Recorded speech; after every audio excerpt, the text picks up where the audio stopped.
It is Wednesday, February 18th, 2015. This is the regular monthly meeting of the Urbana IDOT Traffic Stop Data Task Force. Would the clerk please call the roll? Patricia Avery. Andrew Charles. Present. Shinjini Chattopadhyay. Nicole Anderson Cobb. Present. Alejandra Coronel. Here. Eric Jacobson. Here. Will Kiles. Peter Resnick. Here. Chandra Somerville. And Paul Testa. Here. All right, we have a quorum present. I entertain a motion for approval of the agenda.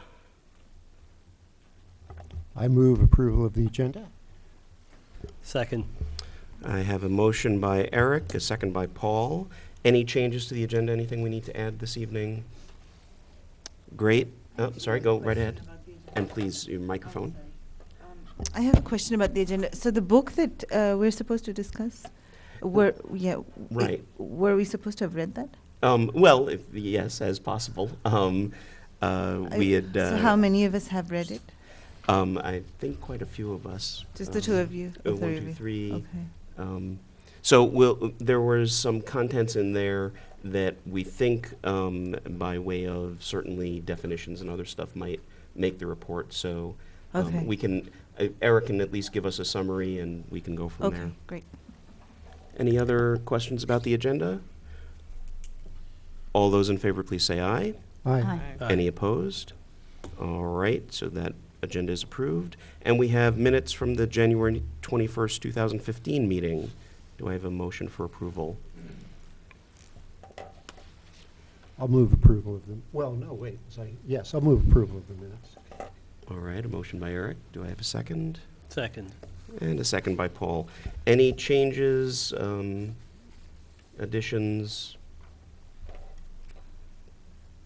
All right. All those in favor, please say aye. Aye. Any opposed? And the minutes are approved. So, we've got a relatively full agenda tonight. Let's move on to old business and at least run through each of the subcommittees. First on our list is statistical analysis. Paul, anything new from statistical analysis? I'd say the only new thing that we need to discuss tonight is the survey that we were talking about sending out to the town hall. So I'm sorry it was late, but I circulated a draft of a sort of pre and post survey that could be formatted. I'm happy to either discuss that now or discuss that. Why don't we take that up in the planning discussion for the town hall, Sounds and good. that'll leave us as much time as possible. Anything else from statistics? We're still working. Next time, I promise you'll have a draft, and sometime in the next week or two. So, Excellent, excellent. I think Shinjini, though, had... This sort of segues into the next topic, which is about the police procedure. And so Paul and I were discussing what exactly is the broad objective of what we're trying to do here? What are we trying to accomplish? And so we were thinking about getting your opinion on one particular thing that we were thinking about, one particular measure that we might want to implement in the long term, and what everybody thought on that. But we can discuss that in the next topic. But it's related to the police procedure, so That sort of a sound- segue into that. That sounds fine. So why don't we go on to I do the... have a question about Yeah, go ahead, statistics. Nicole, please. This is a question that I want to pose to the statisticians. And I've posed a question to Paul and Todd several weeks ago, and still awaiting a response. However, and I know Paul's been working on that, and time doesn't allow for it all. However, I just wanted to say something about the issue of statistics. And that is that we received a report in July on the Urbana Police Department. And in that report, one of the things we've been pressed to do in our meetings is we've had citizens come to us and really have us really concentrate on the African American experience in regard to statistics. And so one of the things that I did upon joining the committee was to go back and crank through this data set that we were all given. If we just look at the African American figures, and this is a review because we all know this, we know that African Americans make up 16.3% of the Urbana population. However, based on the calculations that I made back in July, it seems to me that what the data reflects in the Illinois Traffic Stop Data Report 2004 to 2013 is that while African Americans make up 16.3% of the Urbana population, they make up 33% of the traffic stops. They make up over 50% of the written warnings. African Americans make up between 30 and 50% of police searches conducted from 2004 to 2013, and they make up between 30 and 50% of the citations that are paid to the city of Urbana. What I ask is that's the data that I looked at and marched through, and it is data that I'm awaiting some verification on from the statisticians on this task force. However, what I'm concerned about in regard to statistics is, and this relates to our coming community impact session, and that is I'm concerned about what we're presenting in that space, because it seems to me that we're moving into a community impact session with the belief about data. The data has driven the creation of this task force, and it was supposed to inform the work that we've been doing for the last 7 months. So my concern is that we are in a space where we came into this session understanding that the mayor disputed the findings from the very beginning and asked us to go back and reassess the figures. We then moved into a space where, because the mayor disputed the findings, we then spent our 7 months going back to recalibrate, reassess, re-examine the data that the mayor disputed.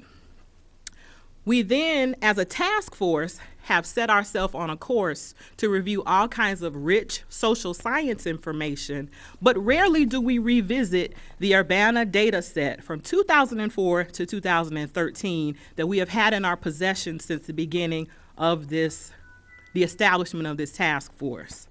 So what I'm asking about statistics tonight is that the first question is, do we agree on the data that we've been given?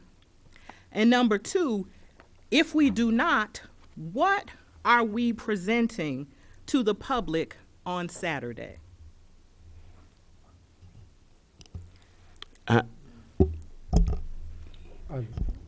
I'm happy to go around the table. Eric, please. Yeah, I mean, I'll just give my individual reaction to what you're saying. A few things. I'm not sure. I don't think that the mayor, well, I don't know. The mayor needs to speak for herself, but I'll just give my impression of what the mayor was saying. I don't think that the mayor was disputing the numbers. I mean, numbers are numbers, and facts are stubborn things. If my interpretation of what the mayor said is she was questioning whether those numbers reflected racial bias on the part of the police officers or whether there was something else. Now, maybe I've got it wrong, but that was my impression. That was my interpretation of what she was questioning, rather than the numbers themselves. I certainly don't question the numbers. There absolutely is a disparity. My understanding about Saturday was that Saturday, for us, at least I was prepared to go into it with an attitude of active listening. I wanted to hear what from community members, both their views on what we are studying and the impact of traffic stops on them. And so I was not myself thinking of actually, either the committee or me individually actually presenting anything to the community on that occasion. I mean, I'll be forthcoming. I won't hide, my reactions to anything, but my thought was that mainly this was to hear from the community.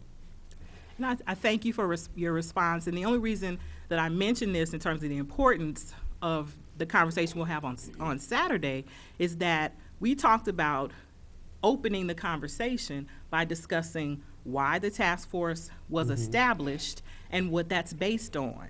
And it seems to me that the task force was established and based on the findings. So my question is, are we going to have that part of the conversation with those who gather? So, and I'll only insert my comment here because I'm working on on preparing a statement to open up the town hall on Saturday. My intention was quite straightforwardly to say that, in fact, we see a large disparity in the numbers, that this is adversely impacting the African American community, that we, from day one and with further looking at the data that we've seen so far, which Paul has presented, that we see that disparity. But importantly, and I want to, I think, probably get agreement from the task force that this is our intention. Importantly, one of the prime goals of, the prime goal of the town hall is not to have a discussion about the data per se, but to have a discussion about, independent of the data, what are the impacts to the community? We want to hear very much for our report, whatever the reasons behind the data, whatever that data means during our interpretation, we want to hear about what the impacts are to the community, whatever that data happens to say. Now, I would like buy-in from the rest of the task force that that's the right messaging.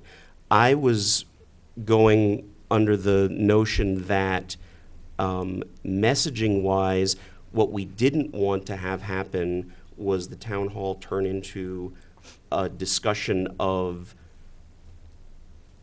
police procedures, of the underlying reasons that this is going on, because that could turn into an argument trying to denigrate the numbers, trying to say that the numbers don't mean something, and that shouldn't take place during this town hall. That really what we want to hear is what's happening to you because of being pulled over, because of getting tickets, because of getting warnings. So that was my plan for approach.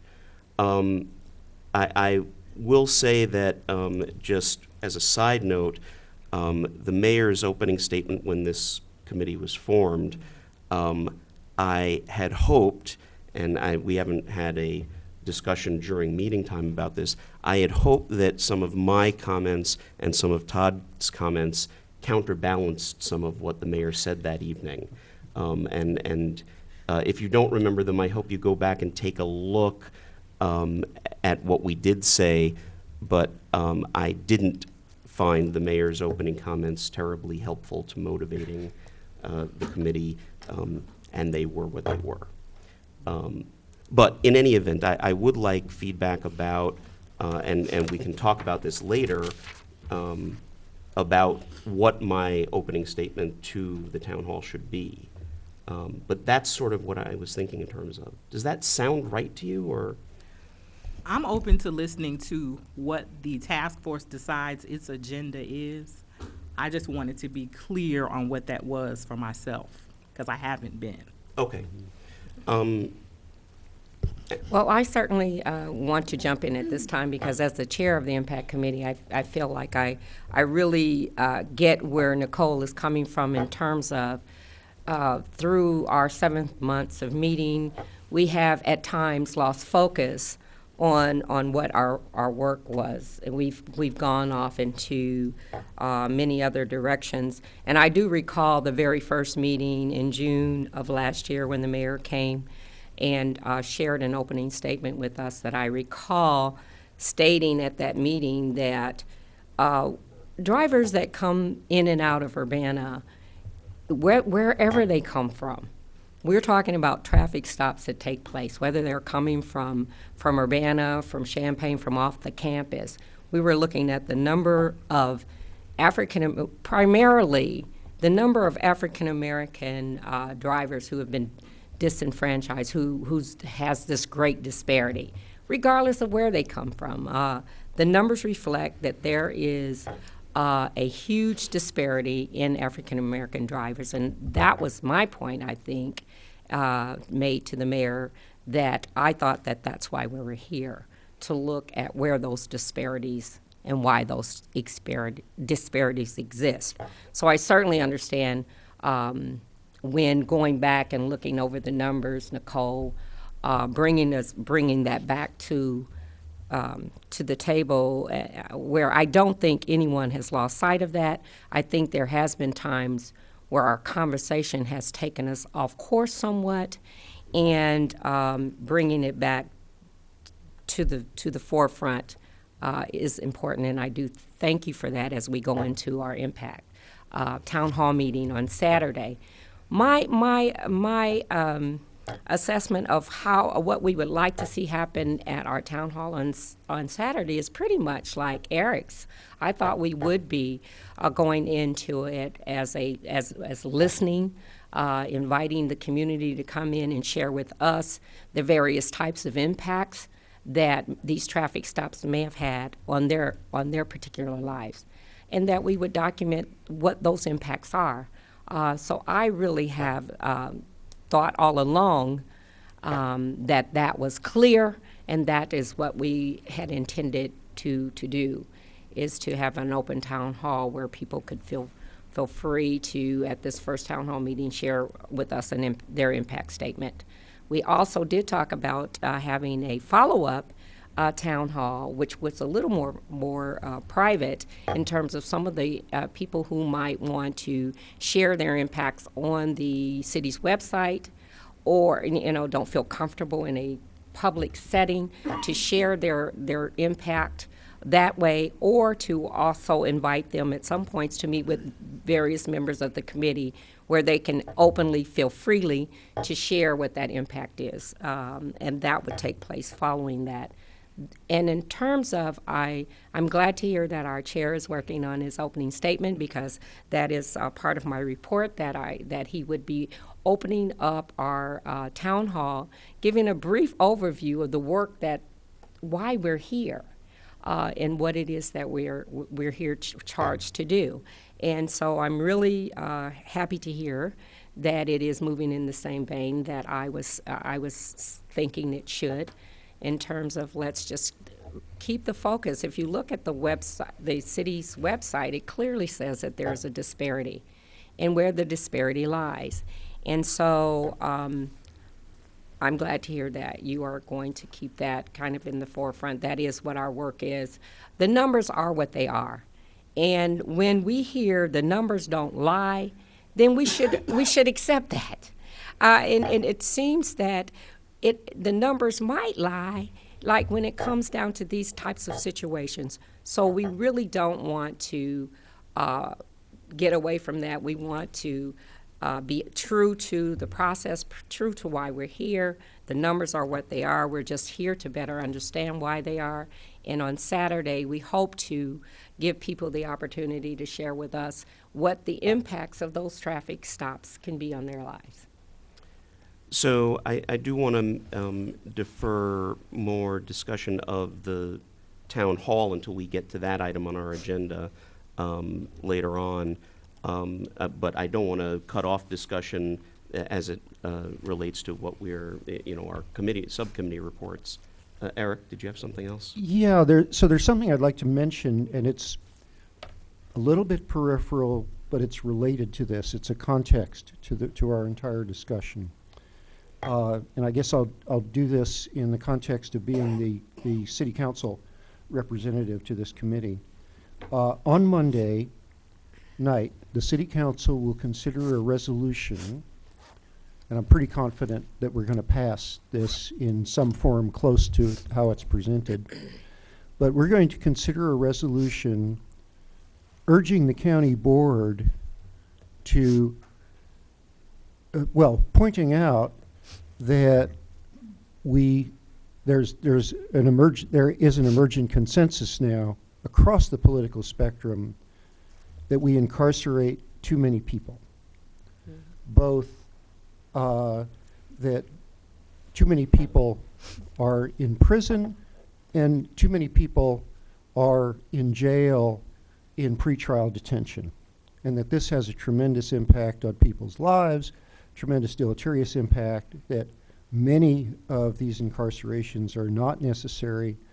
And we're going to call on the county board, I believe, again, this isn't a done deal, but it'll be in the published agenda. The text of a proposed resolution will be in the published agenda tomorrow for consideration by the city council on Monday night, and that we're going to call on the county board to hold up for a little while on any plans that assume that we're going to continue incarcerating as many people as we are, and just consider, in conjunction with all of the interested parties in the community, how do we reduce our incarceration rate?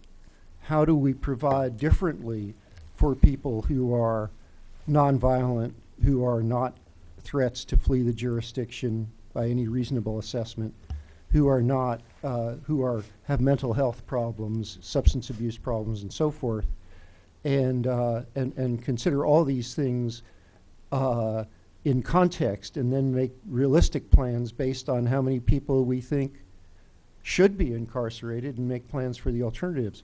So I guess the reason I'm mentioning it now as a context for our discussion, and because we're talking about community impact, is that traffic stops, the biggest impact of a traffic stop is when it results in incarceration. That's right.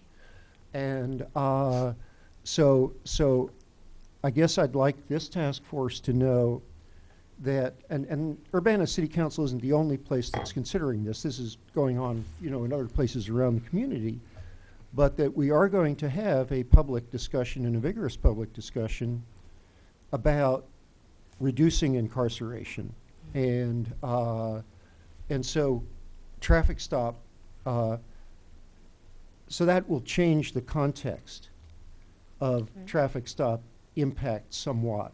And I don't think it's going to change the core of what we're doing. We want to understand why the disparities are there, but it will change the context in terms of what will be, in the future, we hope, some of us hope, the impact of traffic stops on the community.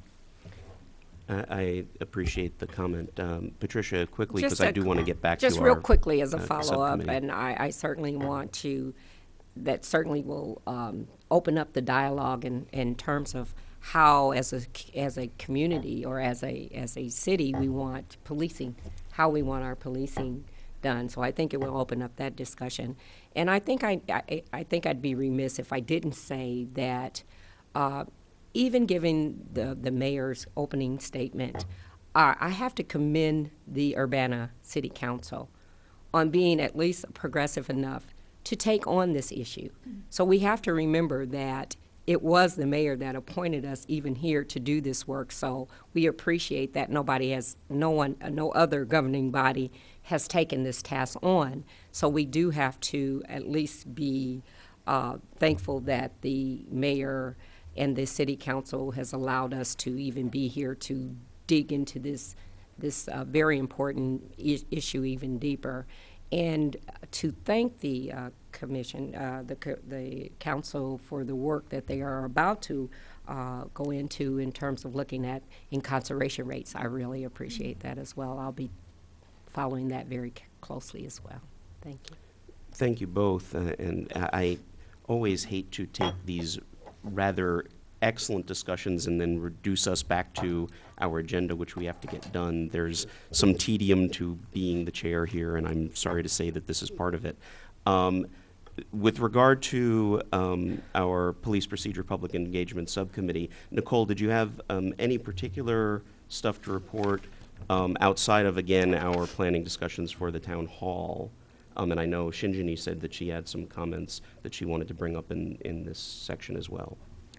Well, the only thing that I had to report is to revisit what was submitted in January.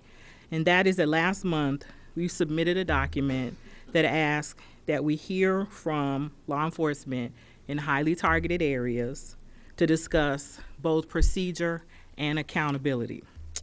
Last month, we also asked to arrange to see dash cam video in selected areas. We also asked for the finalization of the objectives, dates, tasks, and locations of community impact sessions.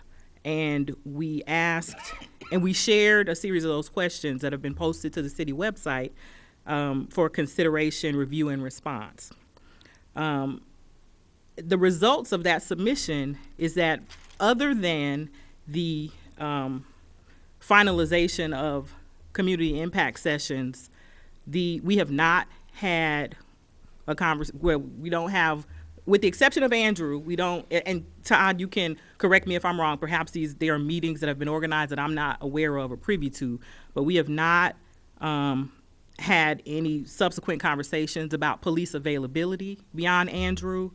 We have not had any information, there's been no information made available to me in regard to when we were to set up sessions to view dash cam video. And we have not had any responses submitted in response to the questions that were posed to the city and to law enforcement. So no, at this time, I don't have a fresh report because I'm still waiting for responses to the last report. I appreciate that. I've been, of course, a little head down on the community impact town hall as well. Todd, do you have any updates on discussions with the department? So yeah, I did have a discussion with Chief Connolly, and he has stated that he would be willing to come to whichever meeting the task force would like him to, based upon availability. He's actually pretty eager to come. So at the point at which there's an invitation and sort of room on the agenda, I think tonight we kind of knew that the agenda would be pretty full. I think he's ready to go. One thing that I might suggest as far as this goes, because I do think we want to get this moving more quickly, I think a discussion with the chief about getting a bunch of this information, how we can go about viewing dash cam videos, what kinds of discussions we can have with other officers. I think these are important things. I don't want this to wait until next month. I think we can arrange for your subcommittee to have a meeting that, in the same way that we've been doing with community impact, that everybody is welcome to also join, to have that conversation with the chief first and start to figure out the logistics of getting this stuff together. And I think, we can do that on relatively short order. Why don't we try and do that? Andy, do you have any input into this? The chief did. I had a conversation with him also, and he also pointed out to me that he's intentionally been absent to this point to allow the process to work without his interference or influence on it. He's anxious to be part of it when he's invited. As far, the one thing that I probably can help with is trying to find out what we can do as far as dash cam videos and viewing those. But I need some input on what do we want to see? What is it? Do you want to just see random dash cam videos? Do you want to see, if we can figure out what it is we want to see, I can try and arrange to find those things. So, Nicole, do you think in the next week or next week or so, arranging a subcommittee meeting that you would chair to sort of start answering these questions for Andy, to talk with the chief about what kinds of things we can arrange with other members of the department, and to talk amongst ourselves about what specifics we want? Will that help this move along more quickly? It couldn't hurt. Why don't we hurt. plan on that? Because I think that's worked well with the Community Impact Subcommittee, is having a sort of one-topic meeting that we're going to concentrate on this thing. It's sort of hard to do in this context. But let me follow up by saying that last month we also decided that we weren't prepared yet to have a face-to-face meeting with the police. So we decided we were going to put together a survey of questions that we would pose to the police that would be anonymous, that would allow for police officers to answer at their discretion, at a place, time, and manner convenient for them. And to my recollection, haven't seen it come across my personal transom. I don't know where that process is. So I don't know if that's happening anywhere as well. And I don't think it is, but Andy, It is in the works. Oh, good. Paul and Shinjini? put together a survey, and I took it to the chief, I took it to the Fraternal Order of Police, and the reaction from both was, we want to help with this, but there are some problems with this as is. I talked to Paul. Paul said, hey, this was just to get the ball rolling. I put together some revisions, presented those to the chief and the FOP, and we're waiting to hear back on that. But I think that's, we've had some progress there, and I think that there's a good chance we can put something together that's workable. Is it possible for the task force to see said document? Yeah, I think we should get that distributed around. And again, Was it not circulated? well, that's a good question. What did make it to us? Was that sent out? Yeah, we sent it to Todd. Okay, Yeah. so Yeah, and one of the sort of questions here is, when there is a draft document like that that has not sort of been vetted by city staff fully, is that something that you all want to see? Because at some point, I can tell you there are still much concern about what would actually go into that document, and ultimately the validity of self-reported statements that would be the result of or that would come from the document, the validity of that data. I think it's reasonable to send out what draft we've got, and even if we want to have it with markups from staff Right. noting concerns, I think again what we want to do in the end is make sure that the Right. crank keeps turning on this. And I will say this, I also know yeah. that your schedule has been nightmarish. Well, and I think that's a less issue than in this particular instance, because this is a survey that will be in at least some way administered by the city to individuals who are members of a union. I think the issue of vetting in this particular instance and getting everyone's sort of input prior to publication of sort of some type of draft of the survey fair enough. We probably don't want to, is the better idea, because if you put a survey out there and there are questions about particular items that are asked in the initial draft and those were removed, or one or more of the parties says, hey, I think there's a problem here because we're not able to maintain anonymity because this is asking questions that are going to allow people to identify individual officers or whatever, that creates even more difficulty and confusion. So no, that's fair enough. And we also do want to limit liability. For assorted city departments here. So I think the best course of action is, why don't we try and get a meeting scheduled for the police procedures subcommittee sometime in the next week or so. In the meanwhile, make sure that a vetted draft of potential survey questions gets distributed before that meeting takes place. And from there, have that meeting to make sure that we've got a plan going forward of how we're going to get the information, in what form we're going to get it. Because I agree with you, Nicole. We've been 1 month remiss now in actually getting this rolling as fast as it should. I'm glad to hear that we've gotten some work rolling on getting it. I want anyone to get the idea that this hasn't been taken seriously and worked on it's been discussed, it's taken seriously. This isn't something that you can take one look at and say, okay, this is great, let's shoot it off to our employees. And I mean, I have to sort of talk as an HR manager too. You have to be very careful in a public employer of the information that you're collecting from your employees. And the situations in which you are asking them to respond, and whether or not that response is going to be voluntary, and whether or not that voluntary response is going to actually give you enough responses in order to generate the data, and what happens to that raw data once you've collected it, whether or not it's FOIable, the extent to which it's FOIable, what form is it FOIable. So there are several questions that need to be addressed and answered before moving forward. Eric, please. Yeah, I just would like to, I'm glad that Todd mentioned FOIability, and so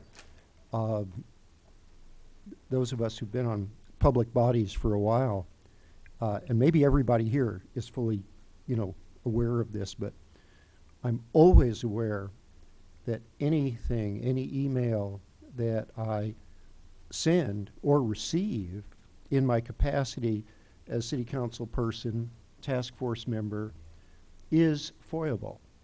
And that doesn't mean that we shouldn't discuss or communicate about sensitive topics. We've got to do that, otherwise we're avoiding issues. But it certainly means that we should be mindful that, well, we should just be mindful not to say anything that will unnecessarily, sometimes it's necessary to hurt people's feelings because you have to call out something that's wrong. But we should be mindful of not saying anything that's unnecessarily either going to be abrasive, and certainly nothing that will be embarrassing to ourselves. I thank you all for responding to the, for having the conversation about the survey, because it is something we said we do. And we didn't have conversations about FOIability and all of these other kind of stipulations and concerns when we said we do it. So I'm happy to hear that it is in process, that it is moving through the appropriate channels, and look forward to reading it once it's available. And if you would like, after the meeting, we can chat about setting up the committee meeting next week with Todd. I think that'd be great. All right. So community impact, I imagine I know the answer to the question of, is there anything outside of the town hall that we've got later in our agenda for community impact that you want to bring up? Absolutely not.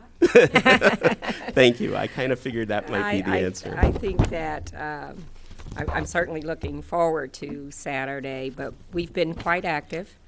We held a meeting, of course, a joint meeting on January 30th, and where Paul Testa and Nicole Anderson-Cobb, they joined us for that meeting, and I certainly want to thank them publicly for attending that meeting and for investing in the work on behalf of the Impact Committee. One of the things that came out of that meeting for January 30th is these pre and post surveys that we received, that you should have received from Nicole and Paul, and I'd like to talk a little bit more about those at the end of my very brief report. We also met on February 12th and 13th, our committee. On February 10th, our press releases went out regarding the town hall meeting, and Mr. Rent sent out on February 16th confirmation letters to our two co-facilitators, Mr. Sam Smith, and I believe Miss Maria Alanis. Mm-hmm. And so we want to thank Todd for getting those confirmation letters out. I plan to send out a email or contact them by phone, our facilitators, to ask for a brief bio so that we can introduce them on Saturday. I also plan to invite them. We have a final subcommittee meeting prior to this, our town hall on Friday. So it has been noticed, so if anyone is interested in this committee to attend, we certainly would appreciate that. That will help us to kind of summarize and tie up any loose ends that we may have going into Saturday. We still need volunteers for Saturday. We're asking for at least 2 greeters. We also need Alejandra and I thought it might be useful to ask the committee if they would help with these tasks. We're going to have an open forum, so we would have wireless mics that we need runners to make sure that our guests did not have to get up and come, that we could run the mics to them. So we would need someone for that. We will have like some refreshments. So we're looking forward to making sure that those refreshments are kept up. And I also have on my report that our chair would be doing an overview, would introduce we'll open up the town hall by giving an overview of the work of the committee. And I would also like, if we thought appropriate, that we would be all introduced and kind of share a little bit about what we have been doing on the committee and why we thought it was why we were interested in serving ourselves on this committee during that time. But that's pretty much where we're at. I haven't really talked to Todd, and I'm hoping that at our meeting on Friday we can really nail down kind of the layout of the room. I was, classroom style, if we're, how we want to lay the room out for better audience participation and flow of the room. So we haven't really nailed that down, but I think we're pretty much set. We've got a lot of information out there. I've been using social media and running into a number of folks who have heard about our town hall meeting. So I know that the word is getting out that it is on Saturday. I'm hoping, I talked to Todd, and I'm hoping that he has some kind of a flyer or something that we can use if anyone needs to get it out. Any more out, just kind of hand some flyers out or something we can email out. We could still do that. We still have time to do that. But other than that, I think that's our report, and I'd ask Alejandra if she has something to add, because she and I have been quite busy meeting with different members of the community and of this committee over the last 2 months. Well, I think that you pretty much say everything that we have actually discussed in our meetings. But it is really important that when we are introducing ourselves to the community, be able to kind of express how many years we've been in this community, what is our involvement in the community, so that we can be also very personal with the audience that is coming, and they feel comfortable enough to share their experience. And as Patricia was saying, we're going to have different tasks as a member of this task force, but also during the community forum, we also want us to be involved. We're not going to be just all together sitting in one area and the community in another. It's just that we want to be shared and be able to express our concerns and way to see how we can have some solutions for this. But that is pretty much what we want to make and communicate with our community members. Great. We do still have down in new business a little spot for planning things that we might need to undertake if people think of additional bits. I want to apologize. Shinjini mentioned that she had something for police procedure. Did we cover it? Well, before we leave I'm sorry, impact, yes, before we leave impact, Yes, go right ahead. I Patricia, I'm really sorry. want to, because that was, as soon as Alejandra, I wanted to just get back to those surveys that were sent out. I thought that they were very thoughtful and very well constructed. And one of the things that I would like, if any other members of, I don't know if Paul and Nicole are open to any suggestions. Are these kind of set in stone, or are you still, I know you said they were draft forms, so is it possible that we can give you feedback? Absolutely, this was to get the ball rolling. And I think the one concern is maybe length, and so Shinjini and I met today, and we're trying to keep it sort of to one page, double-sided, so we can play with formatting and things, but So actually, one thing after you sent me the email, one thing I thought we might do is keep the pre-survey to one page double-sided and then have the post-survey separate. And we Yeah. could distribute them separately, like have the pre-survey go out first before the meeting and then afterwards have the post-survey. I thought that's a good idea. And yeah, I mean, we're definitely open to suggestions. We just put it together today, so.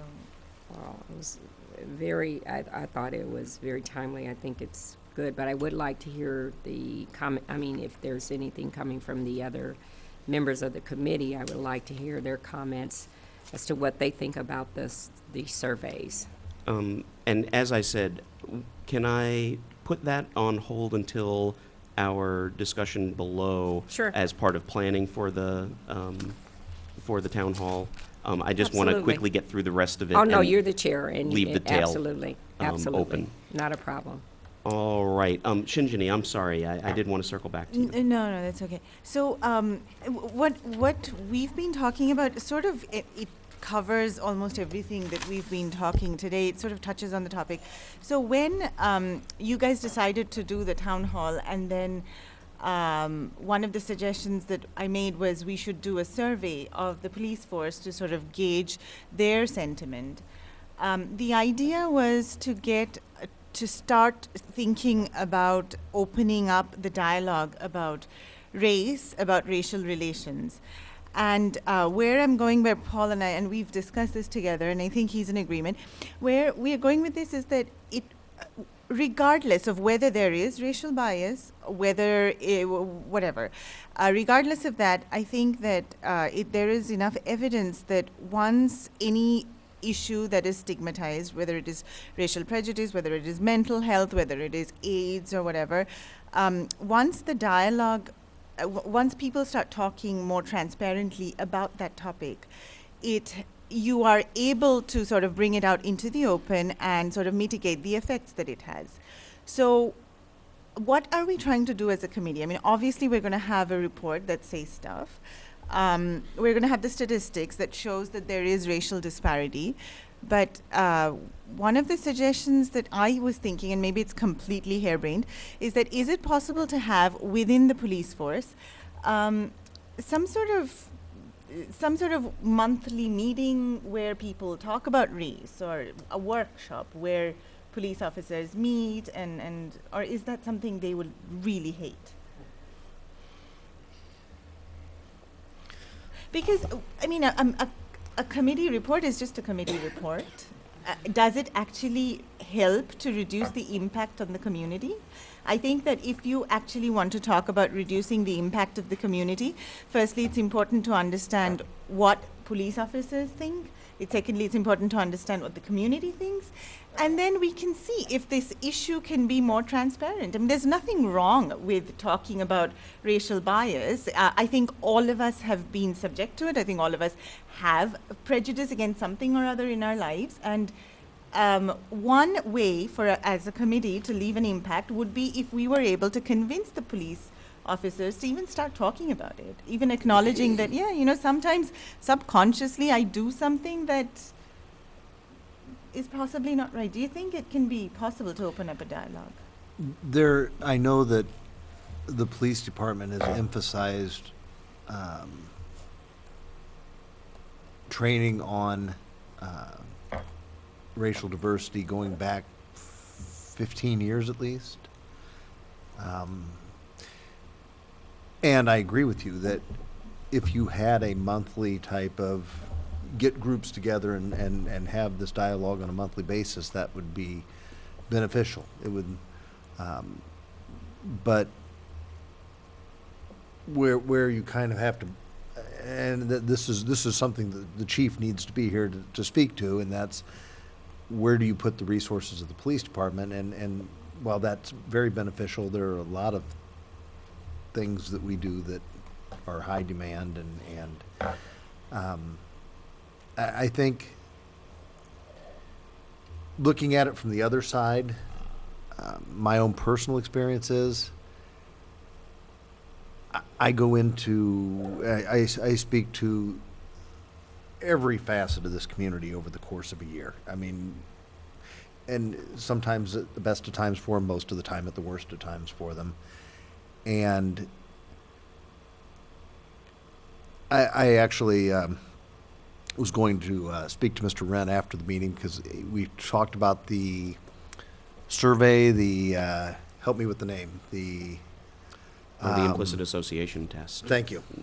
Todd and I spoke about that. And this last week. I thought I should go online and see what this is and find out. And so I, as much as I could with the city computer until it wouldn't let me do something because it needed some other program loaded, I took it and I found myself really struggling because it was asking me questions about people's race and I wanted to see how they were behaving before I answered the question. I wanted to see what their actions were and it would be, it's a good idea. How feasible it is, I don't know. So let me make the suggestion. Our charge is to come up with a report that includes recommendations to City Council. I like the direction this is going as far as future things that we're going to recommend that the city undertake. Why don't you start the conversation with Andy about what kinds of things I really like the idea of the police department engaging in the Harvard Implicit Association test. I think it's exceedingly revealing for all sorts of reasons. But other things by way of Community 4 in the future, stuff that is beyond our timeline that we want to recommend that the city start engaging in, I think this is a good thing for the Police Procedure Public Engagement Committee to take up as a potential output of the report. Nicole is chairing the subcommittee. The three of you do not constitute an open meeting. So if the three of you want to start talking about how to discuss that, proposals that you can bring back to the task force as a whole that we can then include in our recommendations to the city, I think that would be a really interesting thing to do. Andy? And not, I know we're pinched for time, and not to take up too much of it, but speaking to what Nicole kind of led us off with here, and then the other issues,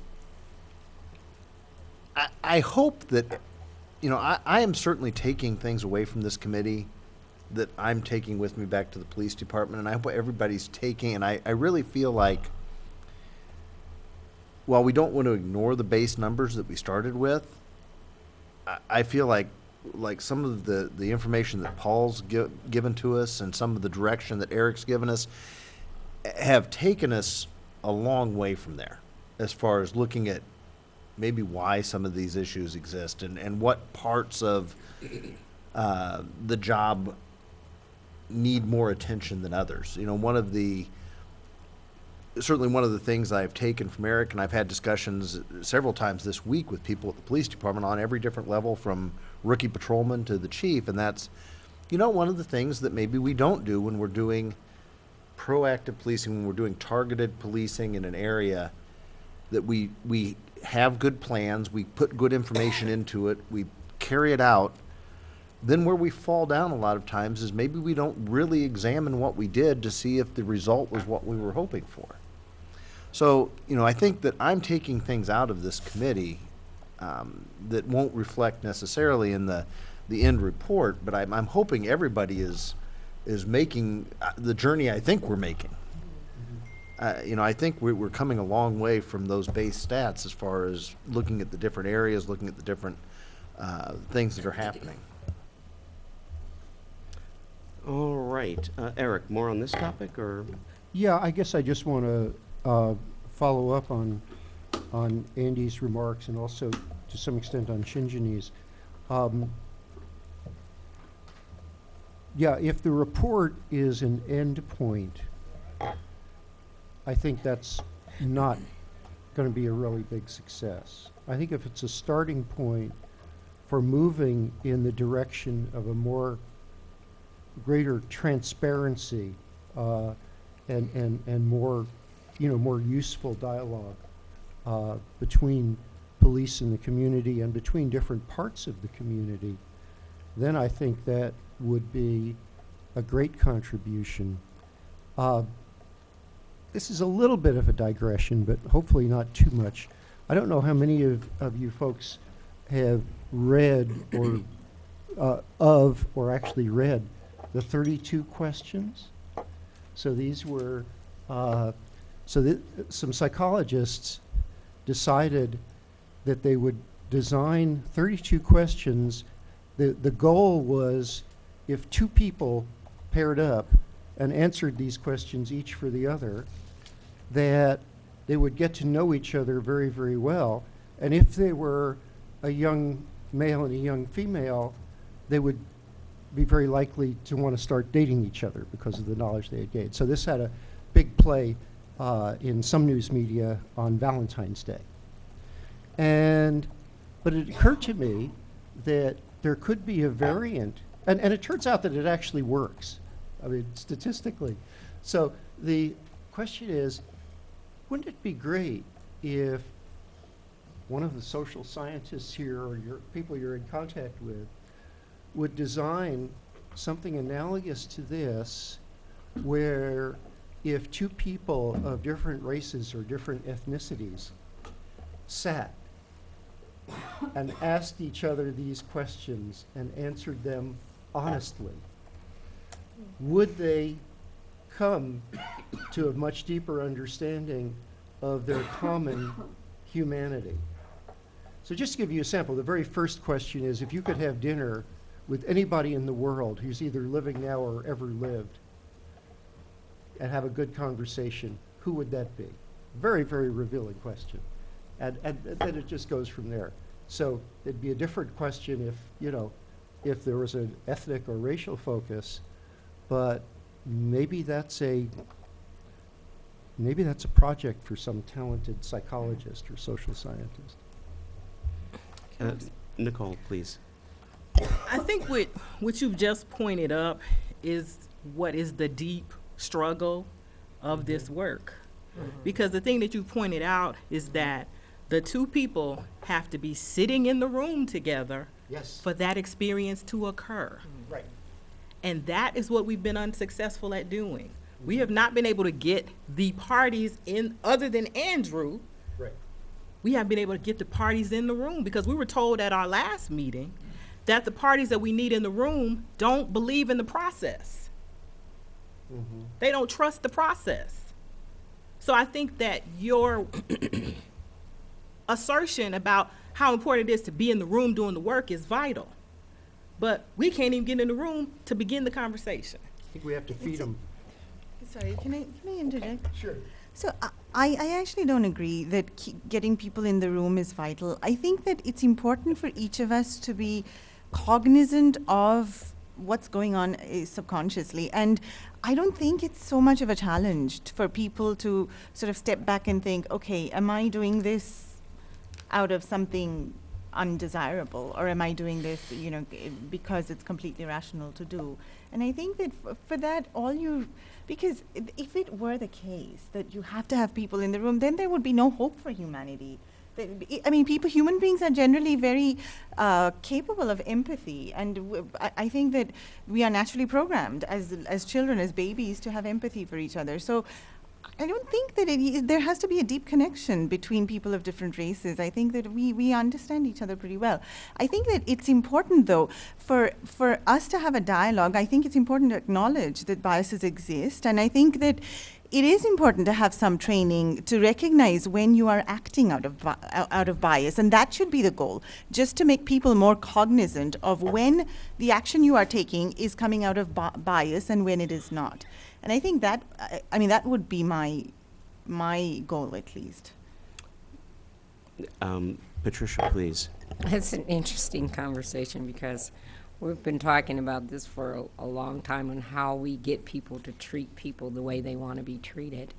And when we talk about community policing, that has always been an interesting, I remember back in the day when you had beat officers and they lived in the community, came from the community, they knew the community in which they were policing, which for me is truly community policing, because it's very difficult to be, not understand the community, not to not to be respectful of the community, not to police the community any different than you would any other community. If you live in the community, you see these people at the store, you work with them. So that's why we believe residential is important, but we know that we have unions and we hire our officers. They come from anywhere in Champaign County. You can be a city official and have to live in the city to work with the city, but if you're a police officer, you can come from anywhere. So that has been interesting for certainly for the NAACP in terms of where our police are coming from and how they police the communities that we find these disparities taking place. When I talk to people that look like me in the community, all they ask for is they want to be policed just like any other community. They don't need the intimidation. We want that mutual respect going back and forth between the police and the community person. So if it can be as simple as that, but it seems very difficult to accomplish the way we police our communities equally throughout our communities. And I think that even the toughest communities want policing, need the police, but would also like to be policed in a way that other communities are policed. How we get to that, I don't know. But one of my pet peeves is how we define community policing. That's always been very very difficult for me to understand exactly what that means. I don't know how we get there. I don't know if it's going to take a lot of discussions. We had so many conversations about police and community relations. I don't want to give up on the idea that we can't reach that at some point, but it's hard to change people's hearts. And I think that it has to be that we really have to have that mutual respect coming from both parties in order to achieve what it is that we're trying to achieve. So this conversation can go on for quite a long time, and I hope that we continue it. What I think I want to do at this point is try and put the focus. I think Shinjini had an interesting idea about different kinds of engagement stuff that could be done in the future. The discussion notwithstanding about whether that face-to-face engagement is necessary or not, I think there are some good ideas to have that. I think what I'd like to do is sort of table this discussion and have it as part of the police and public engagement aspect, and have you start that discussion internally to that subcommittee, and then circle back to this at a later date. Do we have a hard stop tonight, Todd, or do we have? No.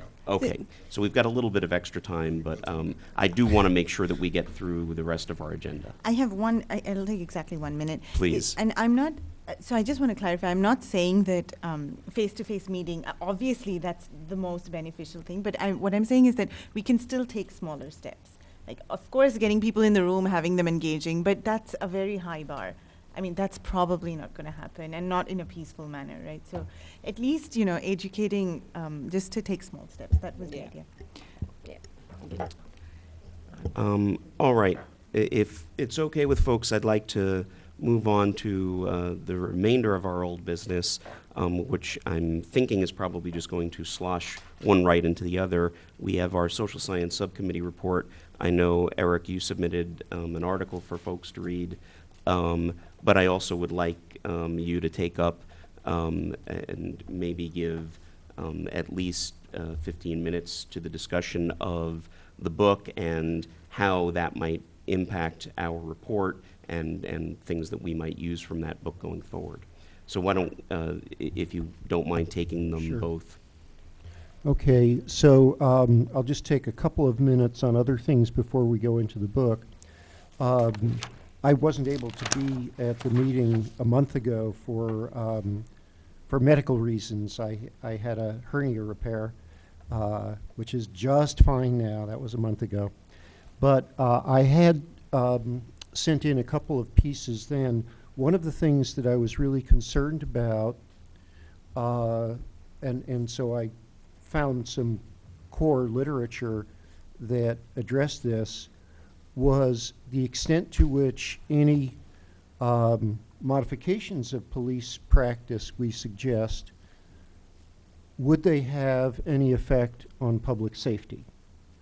And the one thing that came out of one of the pieces that I sent is that one of the things that does reduce crime is, if this is the right terminology that you would use, it was certainly in the paper, hotspot policing. That is, you put lots of resources into areas where you have a crime spike. And to the extent that crimes, to the extent that we do have some traffic stops that have an investigatory component, and to the extent that crime spikes happen in minority neighborhoods, that will result in a disparity. So this is a tough one that I think we shouldn't take a lot of time to talk about it now, but I think maybe I'd like for people to have in the back of their minds is, I think that we don't want to hinder police in legitimate policing, and especially we don't want to, the hotspot policing does reduce crime, but so maybe there's a distinction to be made, and this is relevant to the book, maybe there's a distinction to be made between legitimate stops with an investigatory component and stops that may be less legitimate and might be based on just a sort of sense of that something's wrong, and that sense might be racially biased.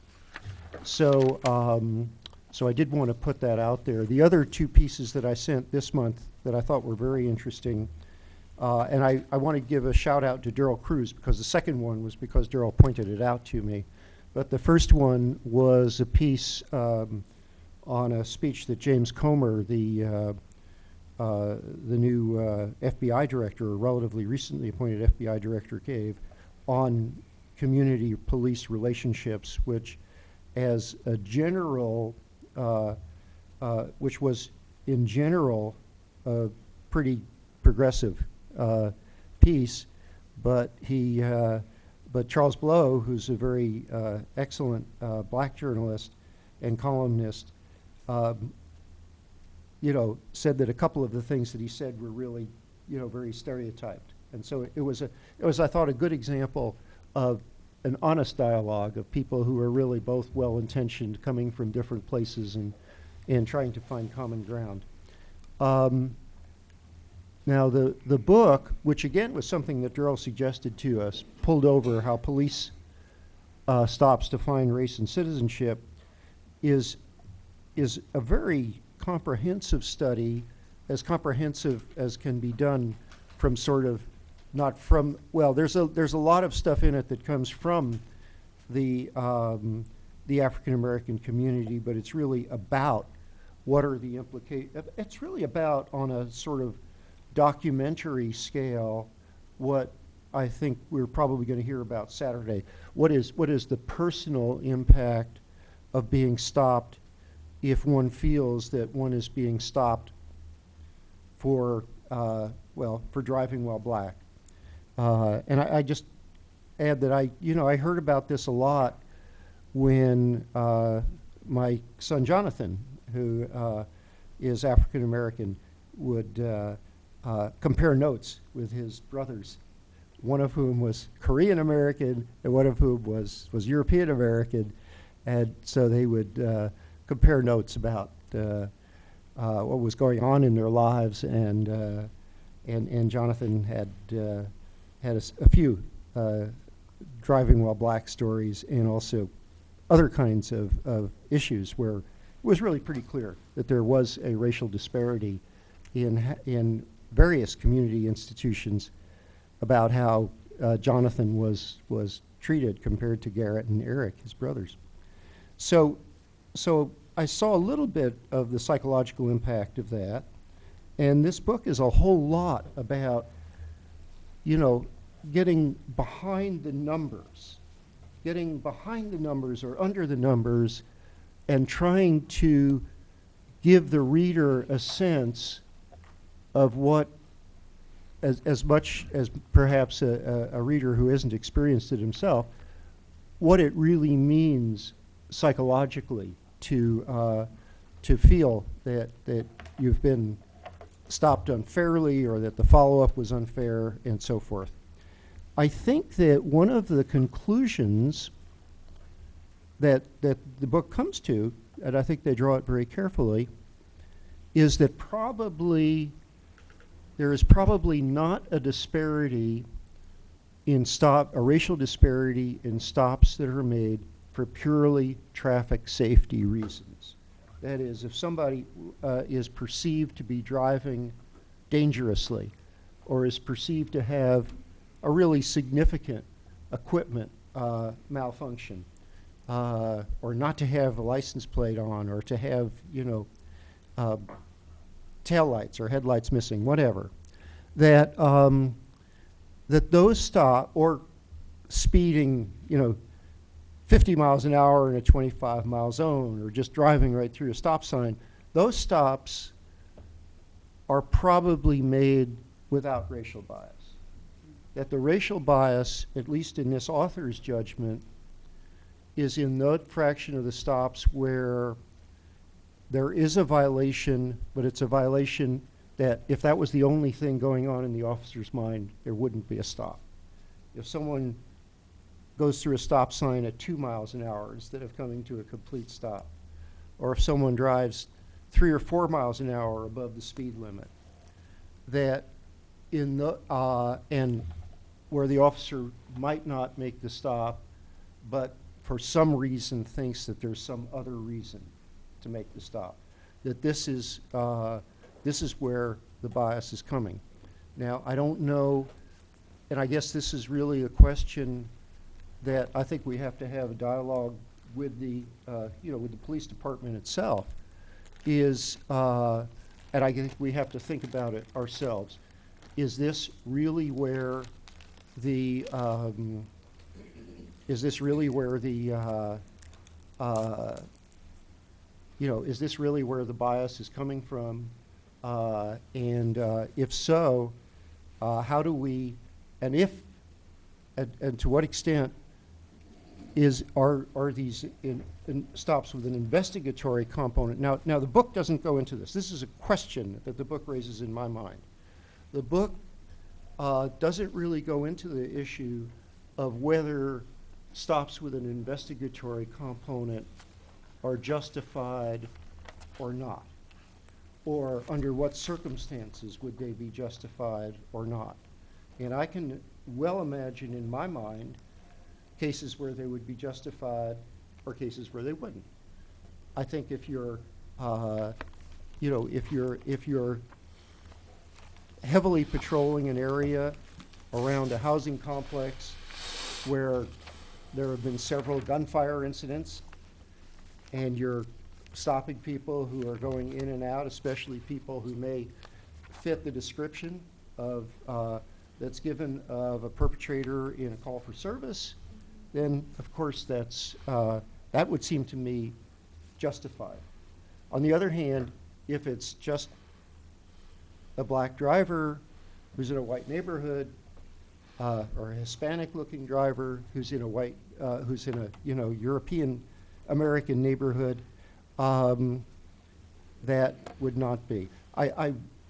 One of the kinds of people I like to talk to is Keith Harris, who's one of the pastors at McKinley Presbyterian Church, where I go, and Keith is black, and he has an interesting perspective on this because he's a black minister in a church where a majority you know, we're pretty diverse, but a majority of the parishioners are white. So he has occasion to make calls in white neighborhoods. And so he's gotten stopped several times. He said, you know, I'm a minister, I'm going to call on somebody in my congregation, and they say, oh, fine. But if he had a different kind of reason, maybe it wouldn't be so fine. He says one of the things that has really helped him is to get a GPS, because he would get stopped when he was looking for an address where he hadn't been before. They say, oh, you're checking out the neighborhood. Well, no.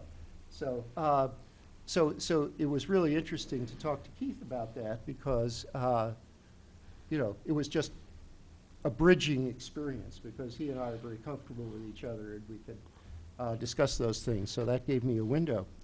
So I guess the lesson that I take from the book, and other people may say, you know, may say different things, but the lesson I took from the book is that it's very important to develop some transparency on the part of the police, or between the police and the community, as to what are the guidelines, or what are the things that police are looking for when they make a stop with an investigatory component. I don't think we want to do anything to compromise the public safety. I mean, the other thing that in very high crime areas, people may feel intimidated by police, but at least based on my conversations, they're actually more afraid of being victimized by crime, or they're caught in this horrible situation of being afraid from both directions. And so we certainly don't want to do anything that's going to reduce the effectiveness of police work, but I think that it's really important for the community police relationships, for guidelines for investigatory stops, to be really pretty transparent and everybody to understand, you know, what they are. It sounds like a really good piece that could be written up Okay. for us. I think it would greatly benefit this report to sort of lay out exactly what you've talked about. Does anybody else have any comments on this? Andy, go ahead. I would just say that I agree wholeheartedly that the investigatory stops seem to be the point of emphasis, I would think. And there are one of the hurdles that, or one of the points that has to be addressed, is that it's not just, it's racially, but generationally, there's a sliding scale on acceptability for acceptance of criminal activity. An example would be a friend of mine that teaches an introductory level English course at college level. Just out of curiosity, takes an informal poll of her students, and one of the questions that she asks is it okay to take something that belongs to someone else? Say like they leave their tablet sitting on a counter, a $300 item, is it okay to take that? And the response recently, in the last 5 years or so, is, do you know the person? And if the answer is no, it's okay. If you know them, it's unacceptable. Well, I think everybody here in this group, and I'm not trying to say we're all old, but everybody here would say, no, that's absolutely unacceptable to steal from somebody else. But generationally, there's perhaps a difference. And so when you start getting into degrees of legality and illegality, it gets very difficult, and it takes what I feel is a very difficult job in policing, what I've been doing for 26 years and have certainly not mastered, but it's very difficult. It makes it much more difficult if you're trying to judge what's acceptable with the audience you have at that time. I think but that's not to say that there are things that happen that are absolutely unacceptable and shouldn't be pointed out as this is unacceptable. Police actions that are unacceptable. And when societally we should be able to point those out. But when you start to get into a sliding scale of, well, it was why did you stop me? Well, I stopped you because you walked in front of that car and you made them slam on the brakes, and if they wouldn't have been paying attention, they would have hit you. Yeah, but why did you stop me? Well, I stopped you because the Illinois Vehicle Code says that you must yield to the cars when you're not at a crosswalk, and you weren't at a crosswalk, and that's why I stopped you. Yeah, but why did you stop me? That's it. Well, that's not a good reason. Right. You know, it's hard to work on a sliding scale. Yeah, I think this is I think I've posed a very difficult question. I'm under no illusion that I've posed an easy question. And maybe there's not a neat answer, or even a set of neat answers, but maybe, you know, something useful could be done by, you know, wrestling with it, at least addressing the question. Nicole, please. I think it's interesting that you're talking about this issue of generational dynamics as it relates to how, I think the point that you're trying to make is about how citizenry view policing. But what I would like you to speak to is whether or not you can make any assessment of generational dynamics as they relate to officers. What kinds of generational dynamics exist, and does that have an impact on how individuals police?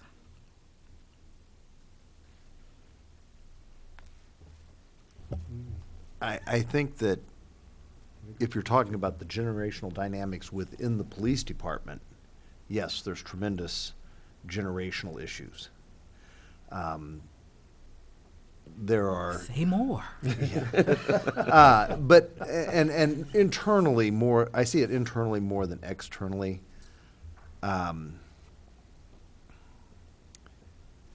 see the, you know, but I think that I don't think that's unique to police work. I think that everyone here probably has a story about generational issues, and like I said, I'm aware that there's a chasm, not a gap, behind me. But I think you would, and that's why one of the questions that was proposed in the survey for the police was they're trying to narrow down how many years of experience and age. And unfortunately, it's a small enough department here that you can only do that so much without removing all anonymity from the. But what I had suggested as we move forward was perhaps breaking it down. What's your level of experience? Is it 0 to 7 years, 7 to 14 years, 14 years or more? And that would give you some big enough groups and a little bit of a view into perhaps how it's changed over the years. And I think one of the things that I've seen in the time that I've been here is that law enforcement is ever evolving. Some of the issues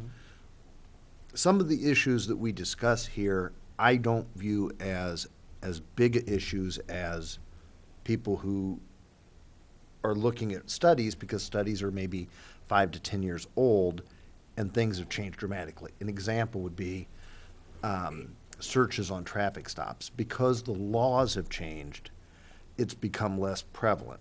It's not to say it's not an issue anymore, it's just saying it's not as big an issue.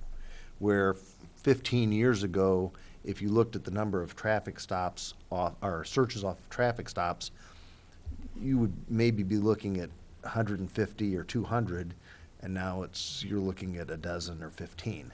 So things change, and probably dependent on the generation you come in is somewhat how you view some of these things. Thank you. I'm curious about one thing. Do you have any, how many African American policemen are there in the Urbana Police Department? And what's the age sort of distribution? Todd actually might know the answer to that off the top of his head. 4, I think, right now, and the age distribution would be about 34 to 25 or something like that. So pretty young officers. Yeah. And what's the size of the workforce? Well, we're 55. But we're down about 10 people right now, so about 45 right now. Okay. So it's less than 10%. Yeah. So, I mean, that in itself is sort of something to talk about, right? I think Eric, I'd like to see you start to scribble together some some information that both we can use directly for the report and that would start to also ask some more questions of us that need some discussion before we get that report finalized. So, Sure. Anybody else have comments on the book? Yeah, just briefly, I guess. Yeah, Paul, please. I think one, just as a general point, I think Pulled Over is a great book. I think it's very informative and well written, but it's about Kansas City. And I think a lot of these studies are about large metropolitan areas where our focus is on Urbana. And so I think with that, a lot of the evidence for the effectiveness of hotspot policing is in these big cities. When you move to smaller cities, it's mixed. And so I think it's harder to find clear effects. And so I think that raises an even bigger question of, it's really hard to know what, I think we can acknowledge there are times when we think this might be justified, and so there are sort of short-term benefits, but maybe longer-term costs in terms of how the community perceives the police. And so then when, Andy, you talk about pulling someone over and explaining to them, the reason, a very rational reason you stepped in front of a car, you could have hurt yourself or hurt this person. Okay, that doesn't work. Here's the law.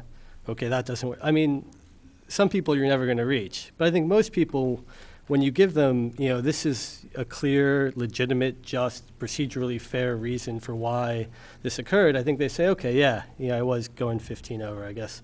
And so I guess the question to me is, how often does that happen, right? Both in an individual basis and then at a community level when you say, there's an issue that we think traffic stops can be used to address in an investigative, proactive policing way.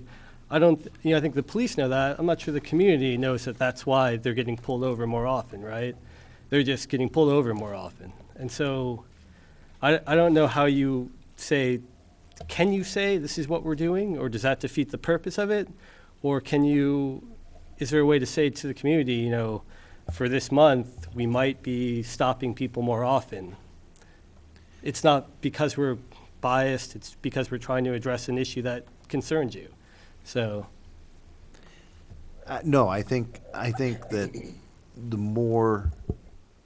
I think it works to the police's benefit. I think it works to the community's benefit if the community's aware of what the police are doing. I think the more you make the community, the more upfront you are about what you're doing, the better chance you have to get buy-in from the community and understanding.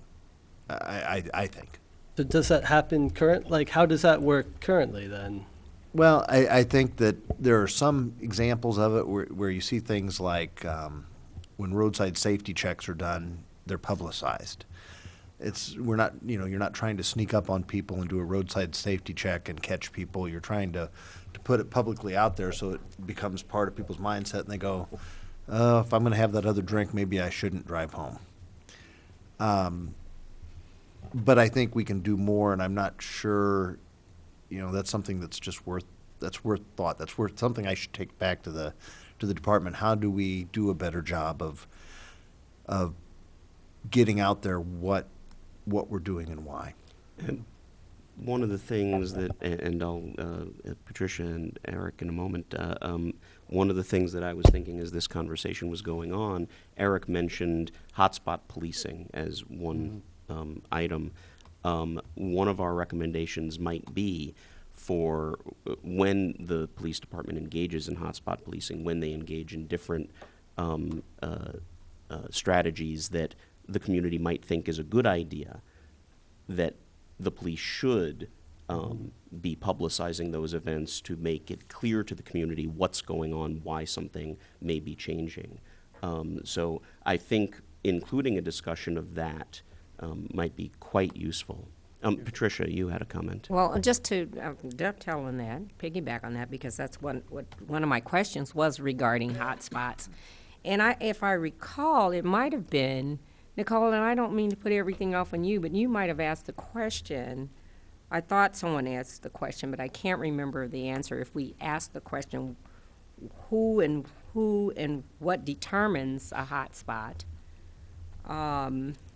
So that would be just a refresher, because it almost feels like that question was asked, but I don't know I can't remember the answer to that. So, Andrew, can you explain to us who and what determines a hotspot?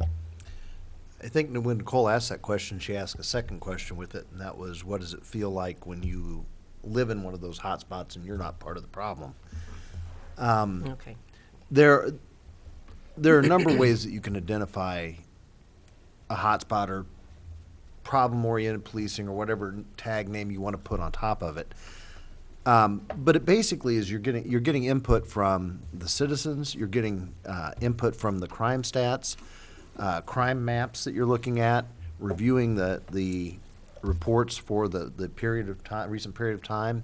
So it may be something, the chief may get a call from the mayor's office that says, hey, a citizen at this address is calling and says there's a problem in their neighborhood and here's what it is. And it goes out initially as, take a look and see if this is a problem.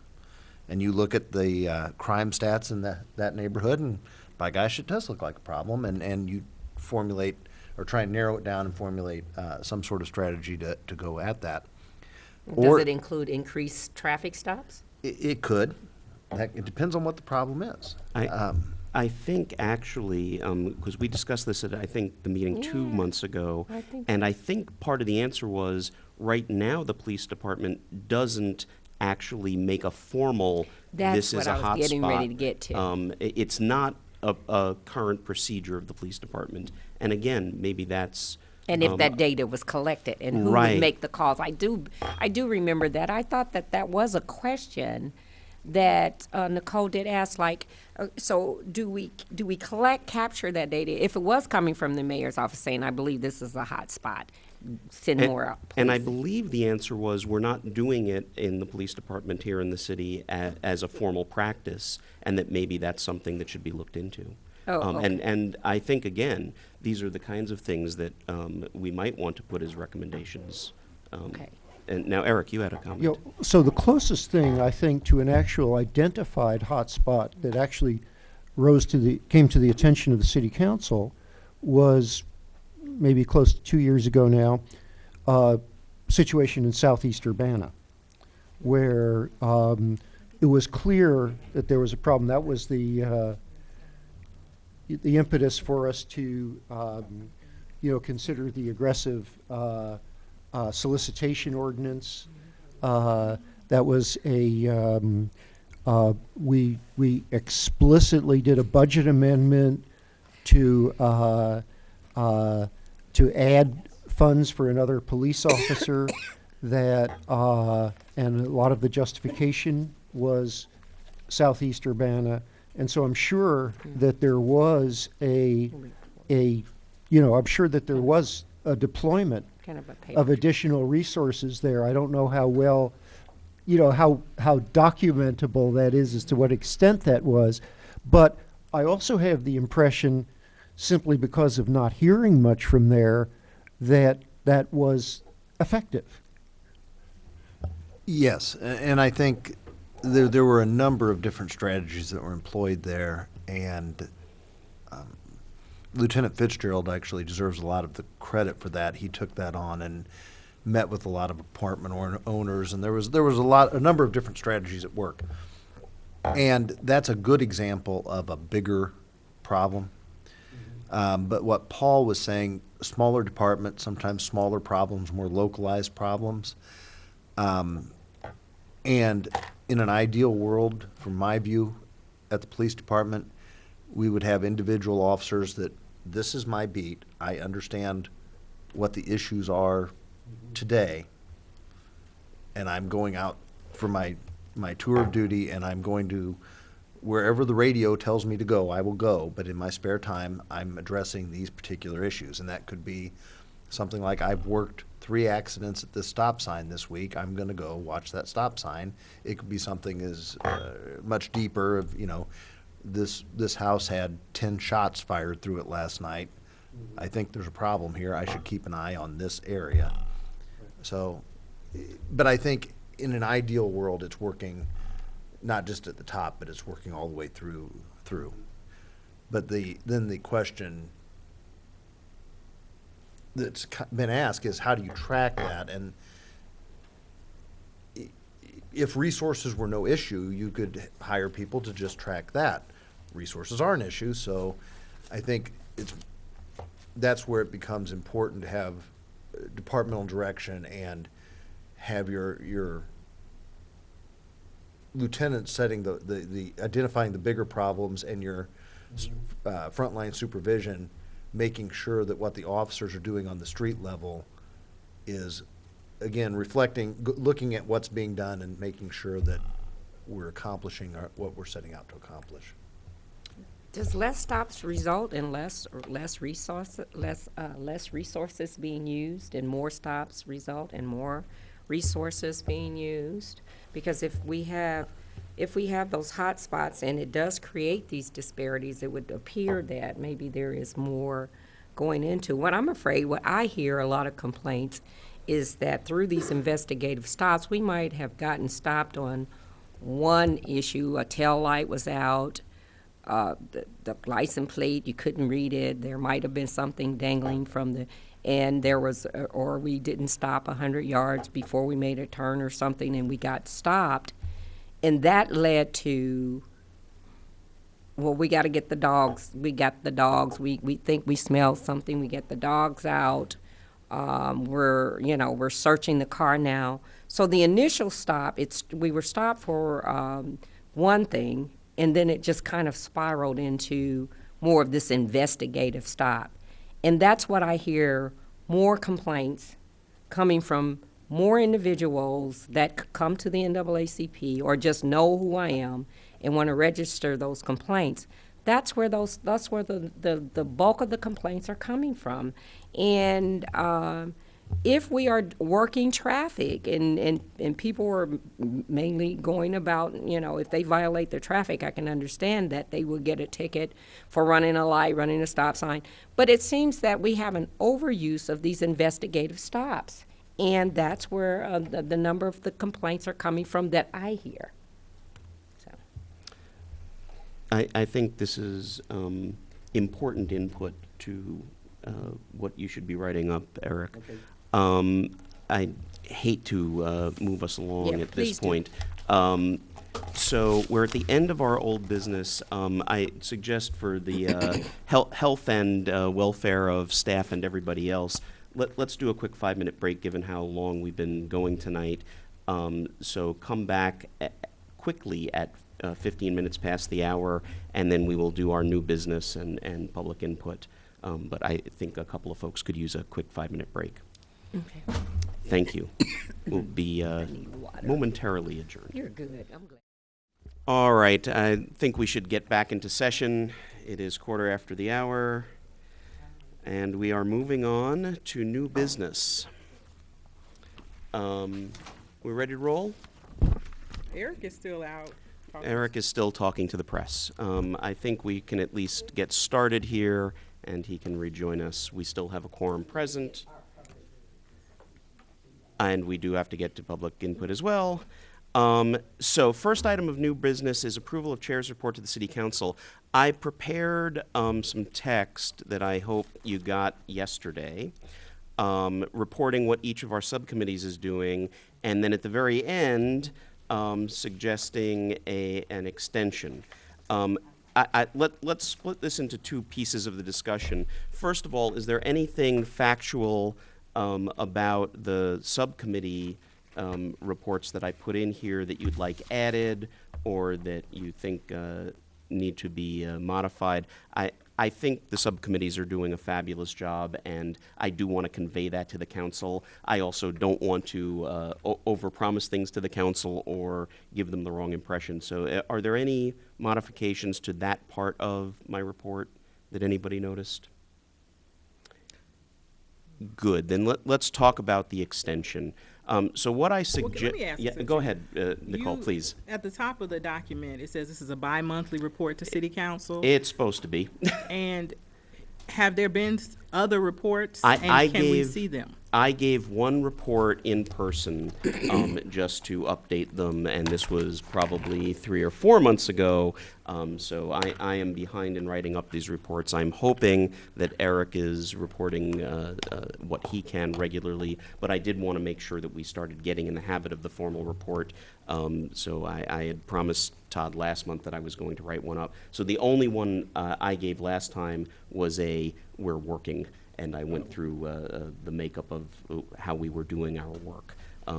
At this point, I think I got something more significant that I can report, but the resolution that creates the that created the task force asks for a bi-month report, and so this is the first written one that I've done, and I plan to just give this to Eric to pass off to the city council. Okay, thank you. So it sounds like content-wise, the stuff at the top, people are okay with. So then the question is with regard to the deadline. As I explained at the bottom of the report, the deadline in the resolution is April 30th, which is only 10 weeks away. I think it is possible that we could get a report out in 10 weeks. It would be unpleasant. I think I would like to leave a little extra time for us to gather the data from the community impact meetings. I think I would like to give the subcommittees a little more time to produce their sections of the report. Most importantly, I mentioned the resolution that created this task force was passed in January of 2014, which makes April 30th of 2015 seem perfectly reasonable, but we didn't have our first meeting until July of 2014. And that was a very introductory meeting, so we really didn't begin work, or June 18th, I should say, was our first introductory meeting. We didn't begin work in earnest until July of last year. So what I suggested, and now I see a typo, which I'll get fixed, is that we ask the City Council for a 2-month extension to bring us to June 30th as our date. I'm asking for both input as to whether you think it's necessary and if you think it's long enough. I do want to try and hold our collective feet to the fire and get this done. This is an important issue. We need to complete the work. I don't want to shortchange the work that we do. So any comments from folks? Patricia, please. I want to thank you for the report. It was good to see a report from our chair. And I agree that we did get started later, so I'm glad that you added that information in for the council. The other thing I would add is that our committee member, and Shinjini, did not join us at our first few meetings. Meetings. And so, and I really value and appreciate her input on this committee. So I would actually extend that. We started our work in July. If we could get a full year, that would be, I would extend it by another month to at least give us a complete 12 months to complete our work. And so that would be my recommendation. Anybody else? Nicole, please. My concern, I actually don't think we need an extension. Okay. Because we struggle with extensions, I think. Absolutely, and I did this reluctantly, so yeah. And I say that because, I mean, I understand everybody has schedules, busy, got all kinds of things going on, but number one, to extend this process is to hurl us into this kind of the black hole of summer, of vacation, of traveling, of kids of all the things that begin to happen when you move into June, July, and August. And I think if we're going to extend this process, then we need to know for what reason, for what purpose. What are we going to need to do in 2 months with a 2-month extension that we can't get done in 2 months? I think we need to specify some real hard and fast kind of timelines on what needs to happen, because I'm just concerned about us continuing to kind of push the things out, and not being able to meet our guideline, to meet our deadlines, and to move forward in the kind of work we have to do in our own individual endeavors. And I want to mention that one of the reasons I went with June 30th as the extension was because I was cognizant of when summer rolls around, the university tends to close up shop, and I am very sympathetic to the notion that we try and complete this by April 30th as requested. Because I reiterate, frankly, I think we need to work backwards and figure out what needs to be done. Because, I mean, we've talked about having 3 community impact sessions. Is that still happening? And what is the time? I mean, Patricia said she wanted to have them fairly close together. Are the other 2 sessions in place? I'm not convinced that we need to expand the time frame on this. Okay, so I see Chandra, and then we can continue around. And what I was going to, I guess, even add is if the June 30th, I think that the April 30th deadline to submit our first report, but the June 30th deadline could be for feedback if we need to do additional work or if they have comments coming back. And so, and I should say that the resolution that the City Council set us up with is April 30th for the initial report, that we would submit, that we would put that out to the public, we would get public feedback on it and City Council feedback on it, and then still have additional time to do a revision. So if the concern, and I will again say, I put this out here as a suggestion simply because we're getting close to the mark, and we've got probably 1 more month to ask for the extension, and we might not get it from the City Council. They may say, live with April 30th. But I did want to have exactly this discussion. So April 30th is not the final, we've put our stamp on it, we're done, we've closed the task force. That's our initial report to City Council for public input and for a later revision. So I am relatively ambivalent about this myself. I will say, if the sense of the task force is April 30th is a fine deadline and we should try and stick to it and really push our scheduling, I am perfectly happy to take this out of my report. And if the sense is that extra 2 months is really necessary and we have good reasons to do that, I will happily leave it in. Andy. As I'm marching along trying to get a couple of simple things done at the police department, I would describe myself as either naive or ignorant when I took the things to them, and they're not going as quickly as I thought maybe they would, and I understand more about why now. But to get information back on the survey from the police department and also anything back from implementing the changes on the IDOT collection information, the later would be better for that. Patricia? Well, and that was what I was going to say to Nicole. You've got a lot of unfinished business from your committee alone. There's been a lot of questions that was raised tonight, and I was thinking about getting that information because I do know that it takes time, and we haven't gotten a lot so far.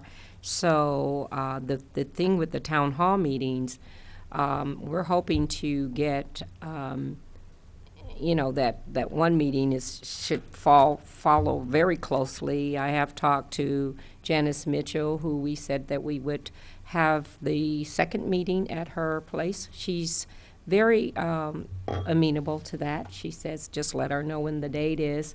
But I think we were just gonna test and see who out of this first town hall meeting, if any, would like to be a part of that second kind of private town hall.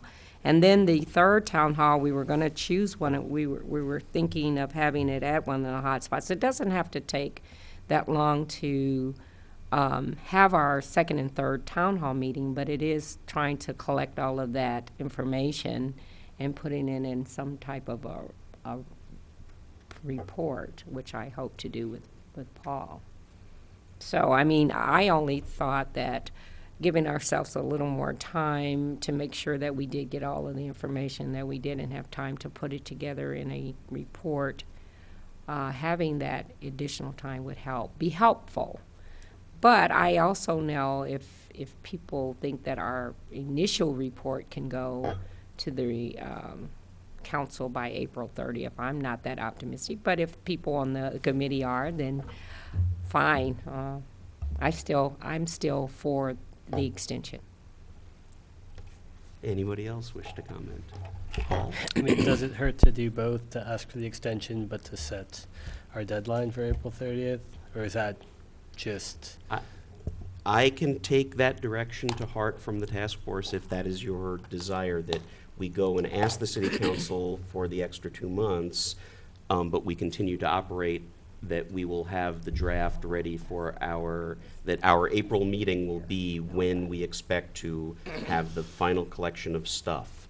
And if we decide at that point that we need to extend, that's a different thing.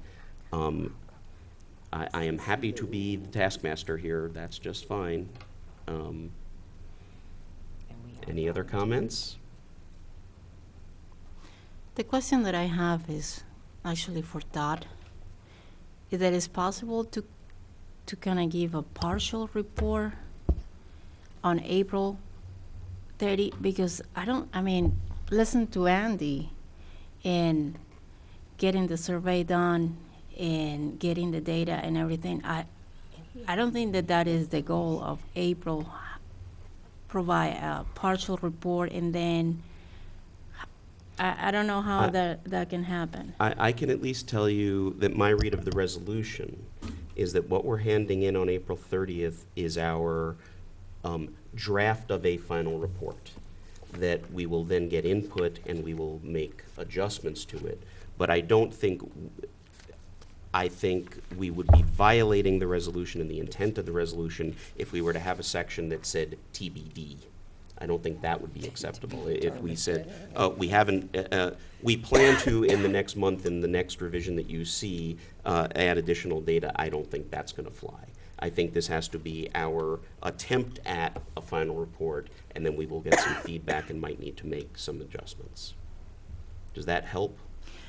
Well, so I will agree with Patricia and Andy and get the extension because I really think they were not going to have enough information. And to be honest with you, I'm part of the community impact because Patricia asked me for it, and we want to kind of find out in the Latino community also what is the impact. But my original committee that I want and my heart is for the police procedure and the public engagement. And I only met 2 meetings with the individual chair and the other committee member, but we haven't been able to meet the 3 of us. And so I want to kind of remind that if we're going to be able to meet and be able to discuss what are the inputs that we want to bring to our meeting, I would like to see those meetings to happen in the near future. Nicole and then Paul. Well, I'm willing to respond because I hear some kind of conversation about my understanding of how slow government operates or how much time we need.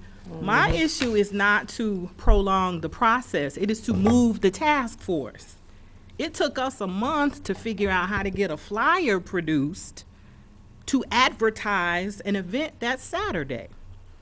So my experience with the task force is that we don't have a great track record when it comes to moving by our own impetus, let's say.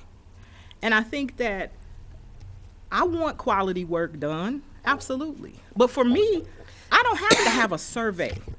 I don't have to build in multiple layers of complexity to complete this process. If we were in a situation where the police were willing to come in and have a conversation with us, we wouldn't have to wait on a survey.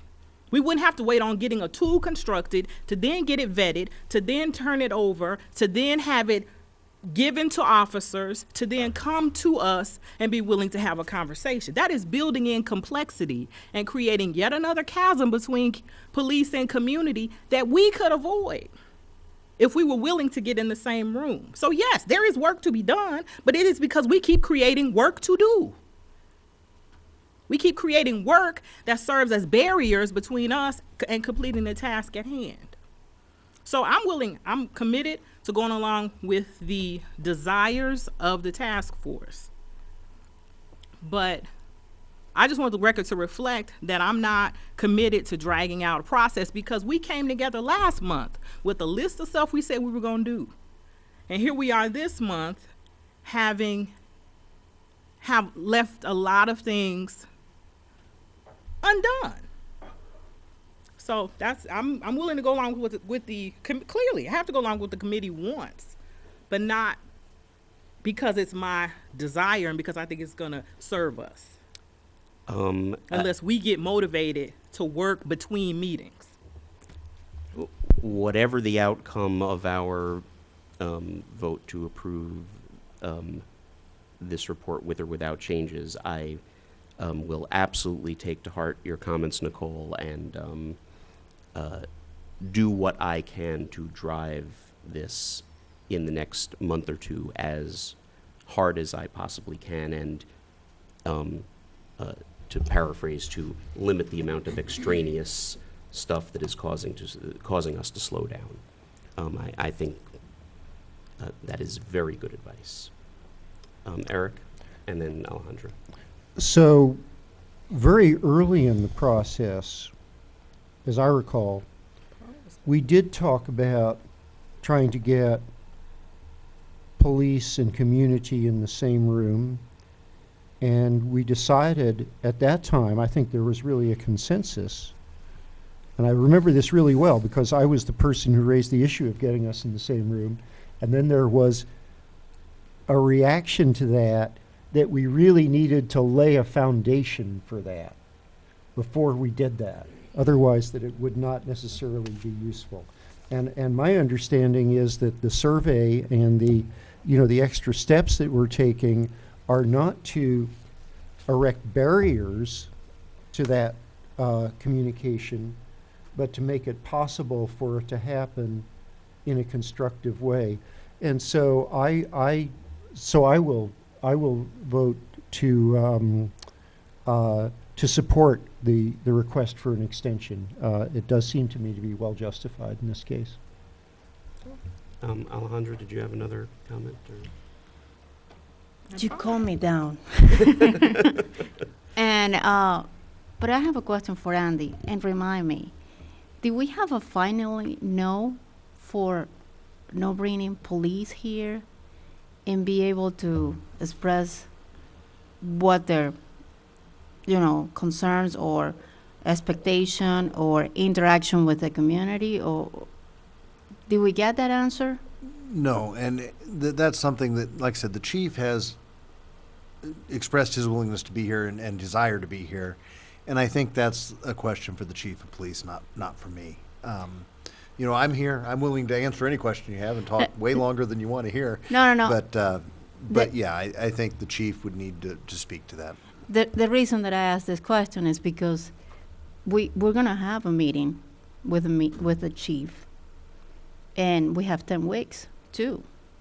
So if we have our committee meeting, and we're gonna be able to communicate with the chief, that is something that is not being, that we can say or disregard the opportunity to have officers to come here and be able to express what is the interaction that they have with the community, what do they expect as for the citizen to interact with the police, and see, and we can ask questions. So until we don't meet, at least we have 10 more weeks that we can decide what are the things that it can happen.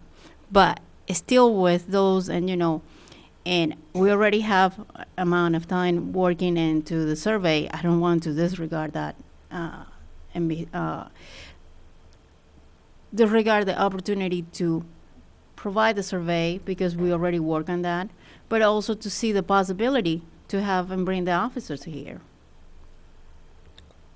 So I think we Paul. all share some of Nicole's frustrations and how this process is proceeded. And I guess the one suggestion or thought I had is, like, it seems like it would be useful for us to have a shared calendar or a timeline or a set of milestones working back from an April 30th date where we'd like to have this done by the next meeting, this done by, and I think, because I think we say these things in meetings and then we get to the next meeting and we say, oh, or at least I say, oh, I promised this and I forgot.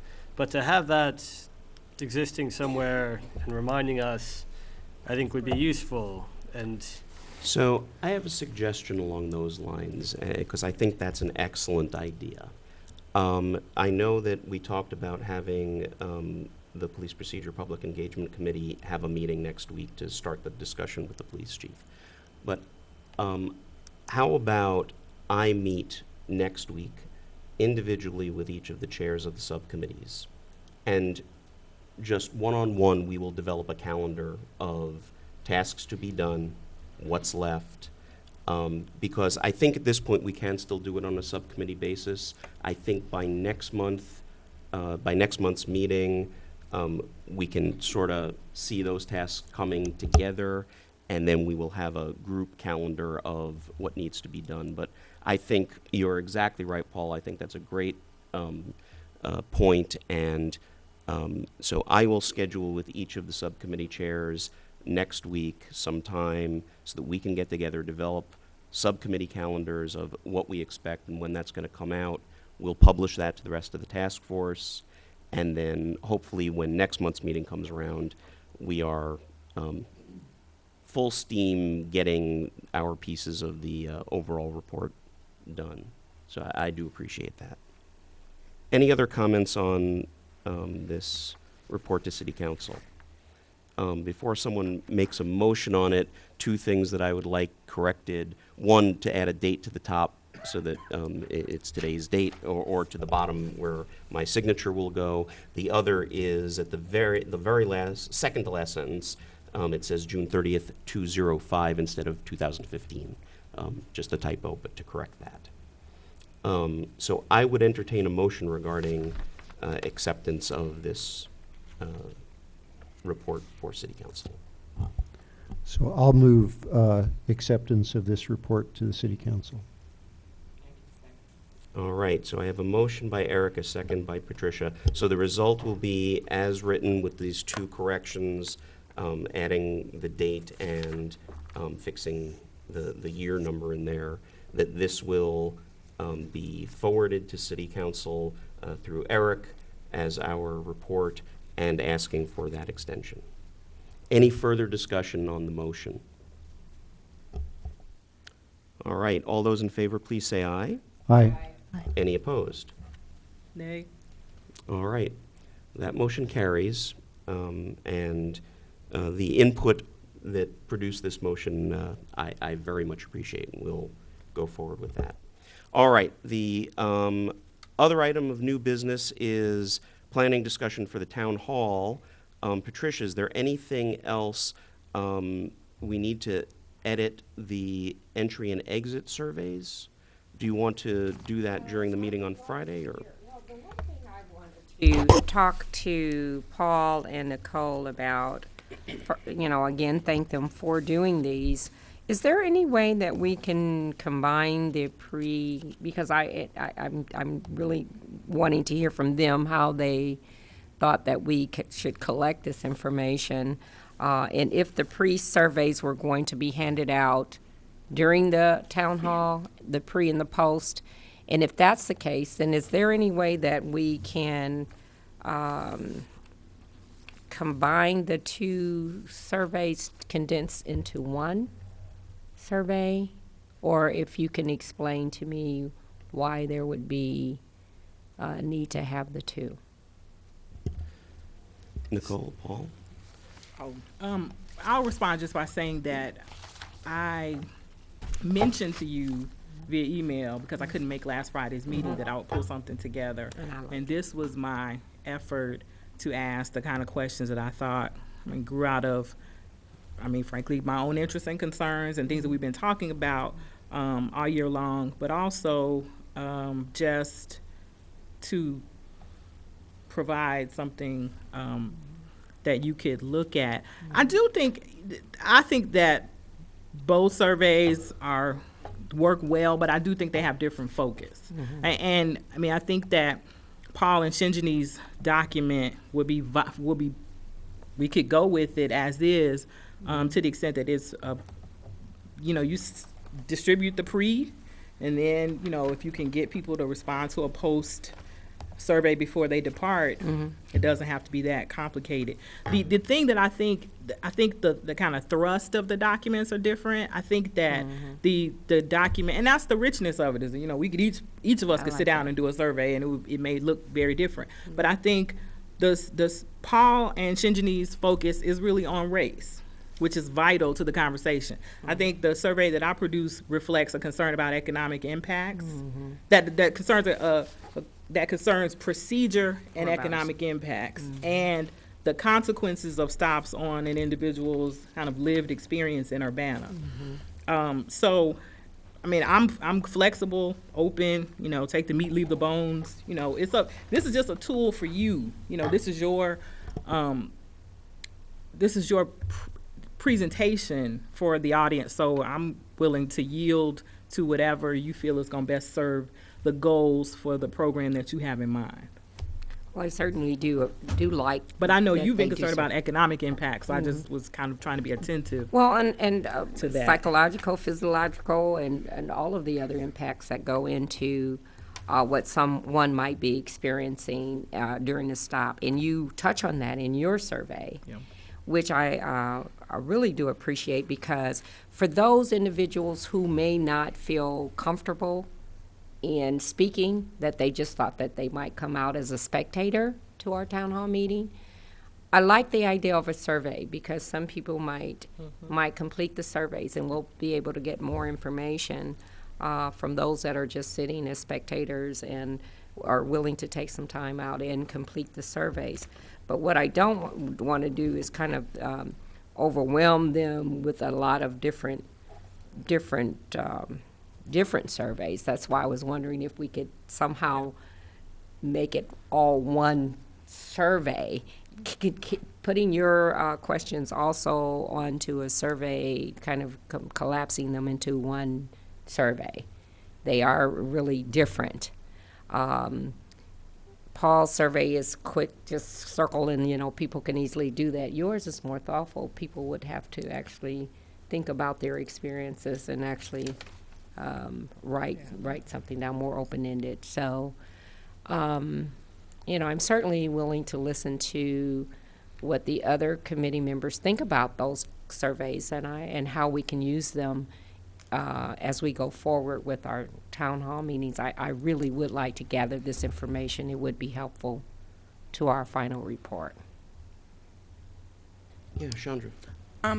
So just to be clear, and I didn't gather this from reading the notes that were sent out. Will this survey be available online? That's an interesting question. Because I think that for people who can't attend the meeting, can it be a link or something that could be available on the city website that we can direct people to? Yes. Who would be able to do that? Is that Well, we okay. talked about that, and we can ask Todd if it's something that we still can So do. I think that if that's the case, then I'm for you do shorter in person, the more qualitative. When people have time, they can be thoughtful, and have them both available online. That's just my thought. Interesting. Anybody else? I don't know if it's possible, Nicole, if in your survey, we can work with Andy on this, to include some sort of the different traffic violation so that the people can describe, because briefly describe the traffic stop, it can tell what the person perceived the traffic stop was. But if we can, like, I really like in the way about the questions that you're asking about what it was the conclusion of the stop or what they perceive in the conclusion of the stop.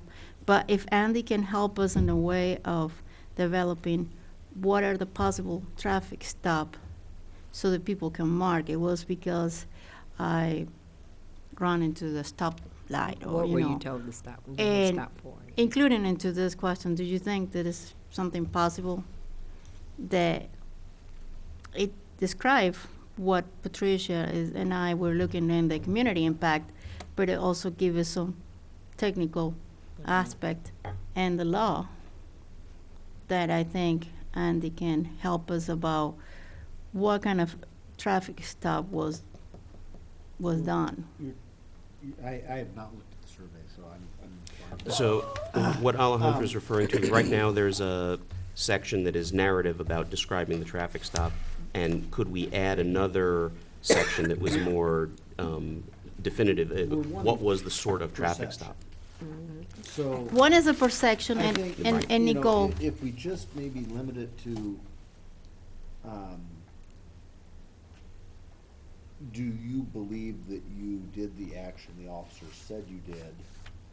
Do you believe that should be a reason that you could be stopped, or should be stopped? And do you think that's a safety hazard? Because I think that kind of cuts Right. through to, do you, Oh, yeah. are you discounting this stop as purely, the police don't care about this at all, and neither do I, or is it, do you see that there was a reason to stop you, you just, does Exactly. that make sense? Well, can I say, I mean, and I appreciate the feedback, but I'm created an open-ended experience because one of the things we're doing is trying to gather information and figure out what people are experiencing versus what citizens are experiencing versus what officers think what officers believe they're doing. And I think that there is going to be a disconnect. But if we don't capture it, we can't feel it. We can't stand in the gap between citizen and officer and say, oh, we got 25 surveys here where people are saying they had this experience and they actually experienced something different. So I'm not opposed to the questions being tailored, but I do think that I'm concerned about getting information that can help us do citizen education. And we can't get at that for me, we can't get if everything is strongly agree, neutral, disagree completely. I think that is the thing about the survey that Paul and Shinjini put together is that we don't get narrative. Like there's a box at the end that says anything else you want to share. But I think the kind of process that I was thinking through was about figuring out how to capture narrative for people that'll never take the microphone. Mm-hmm. So I like that too. I'm open to doing many different things with the tool, but that was my rationale. So, I'm sorry. So we've got sort of two separate threads running here, and I want to make sure that we bring everything back together. We've got the doing it publicly on the website so that people can participate even if they don't show up. We've also got the if people show up and they are willing to give narrative input but wouldn't be willing to do it, vocally, they would write it down. And I think that's important. And then there's the more quantitative sort of stuff that I think Shinjini and Paul's survey goes to. And I think both are probably useful for different purposes. And I want to sort of center us on, okay, do we want to do both at different times, in different formats, in different fora, or combine them in some way? And I mean, at least from my personal perspective, I agree with Nicole that we don't want to lose the ability to do that kind of narrative Right, I know. input. I think that's important. Andy, you had a comment? Just from my personal experience with being handed this sort of thing, I would be much more likely to quickly go ahead and fill out and go through and fill out the survey where it's just filling the dots. I would feel better about sitting down and taking some time and actually sitting down at a computer maybe and filling out the other one where I could put some time in and thought in. But so maybe we offer yours there, but also offer a link to go to if they want to fill it out at a different time. Mm. That's fine. Yeah, Patricia. And I was thinking the same, and on the same lines. We can actually have the longer survey online, but also I was going to ask Todd, and this is where we bring in some resources. If we did have the Nicole version at the town halls, is it possible that we could have a self-addressed stamped envelope where they could take, if they didn't want to fill them out, then they can take them home and just mail them back, or? Yes. And then that's only for those folks that don't have computers at home, that can't go online, that want to. Right. Yeah, Is it possible? I think, how many would you think would be appropriate? I don't know. I mean, Maybe, how many would you like? maybe 50? 50? Well, I mean, if it's a self-addressed stamped envelope to the city, I think they could still recycle that. I mean, if they don't take them with them, we certainly will bring them back. And the city can use them for something else. Or we can use them at our next town hall meeting. If we don't. Something I hope you we could- have, I you could hope do, we have a Todd? lot more than 50 people, but Okay. you never know. You just never know about these things. All right, Todd's going to try and make that fly. I don't want to ask something that's maybe too difficult at this stage of the game, but if it's unrealistic, then I don't want you to. No, I think we can make that happen. Okay. I can't absolutely guarantee, but I'm Because pretty when you certain we have can make that something like this, I think if you give people the option of a self-addressed stamped envelope, they can take it and fill it out. If they don't have a computer, if they do, they probably won't take the envelope and just go online if they're interested in filling it out. And I guess while I actually am speaking, even though I try to limit, I just wanted to share an idea that has been sort of bantered about Okay. with a couple of people on staff, and this may sort of help make some decisions, maybe or maybe not. So one of the thoughts is that one of the key questions here for the committee as a whole is benchmarking. It's trying to get a decent benchmark and a decent idea of what the denominator is when you're looking at sort of driving populations and frequency of driving. One of the things that we've thought of trying to get better data is potentially doing, I don't know how many people were familiar and were part of the UC2B project, where there were canvassers that actually went door to door and went around with a survey, and they asked several questions. Do you have a computer? Are you digitally, I don't know. I was part of that, I just don't remember the questions. But we asked a lot of questions, and there were objective questions and there were subjective, open-ended questions, right? So the idea was to actually somehow work with Paul to do some type of random sample of the city and send canvassers in,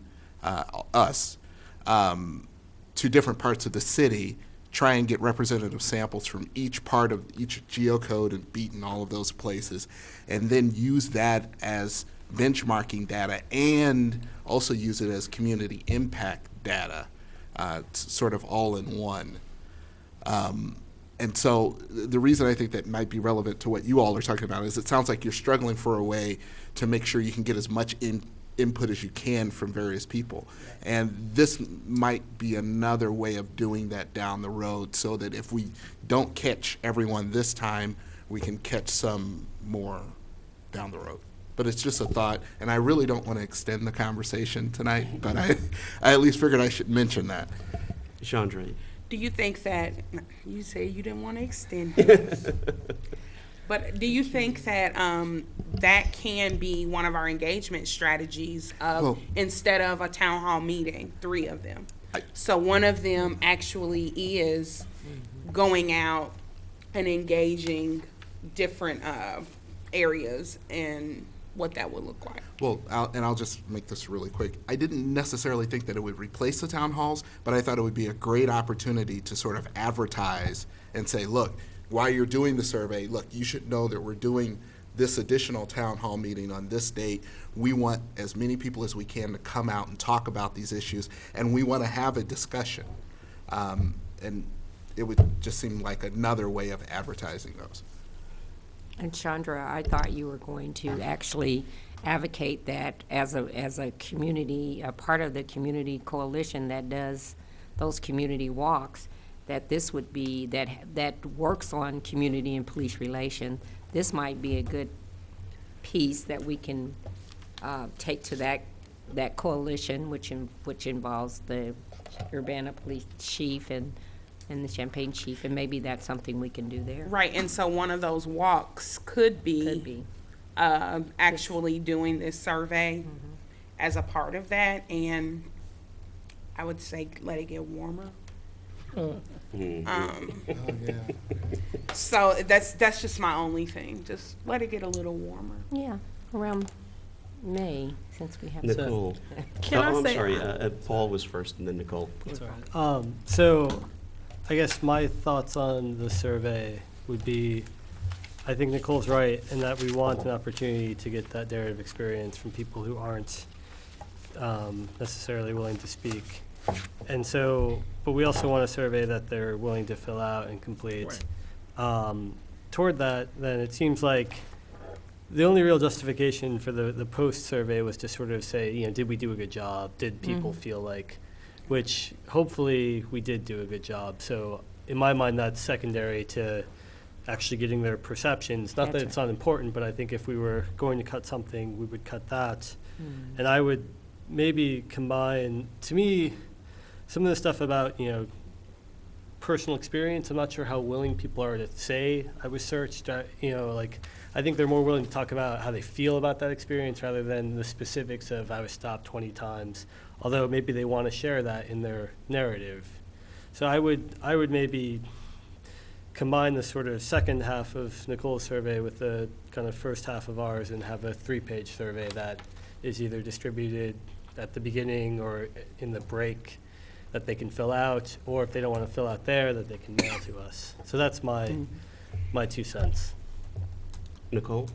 I was just going to offer, I'm willing to withdraw my survey. No, Because I think, truly, I mean, I think that people are, I think expedience is the order of the day when people are sacrificing their Saturdays. And so I'm willing to do that as well, you know, because I think a 3-page survey can be a little much as well. I think if we can keep it to 1-page double-sided, that's plenty. So if you see a question from mine that you want to lift and squeeze in somehow, you can, but I'm willing to take mine off the table for the sake of giving people a tool that we actually can get completed.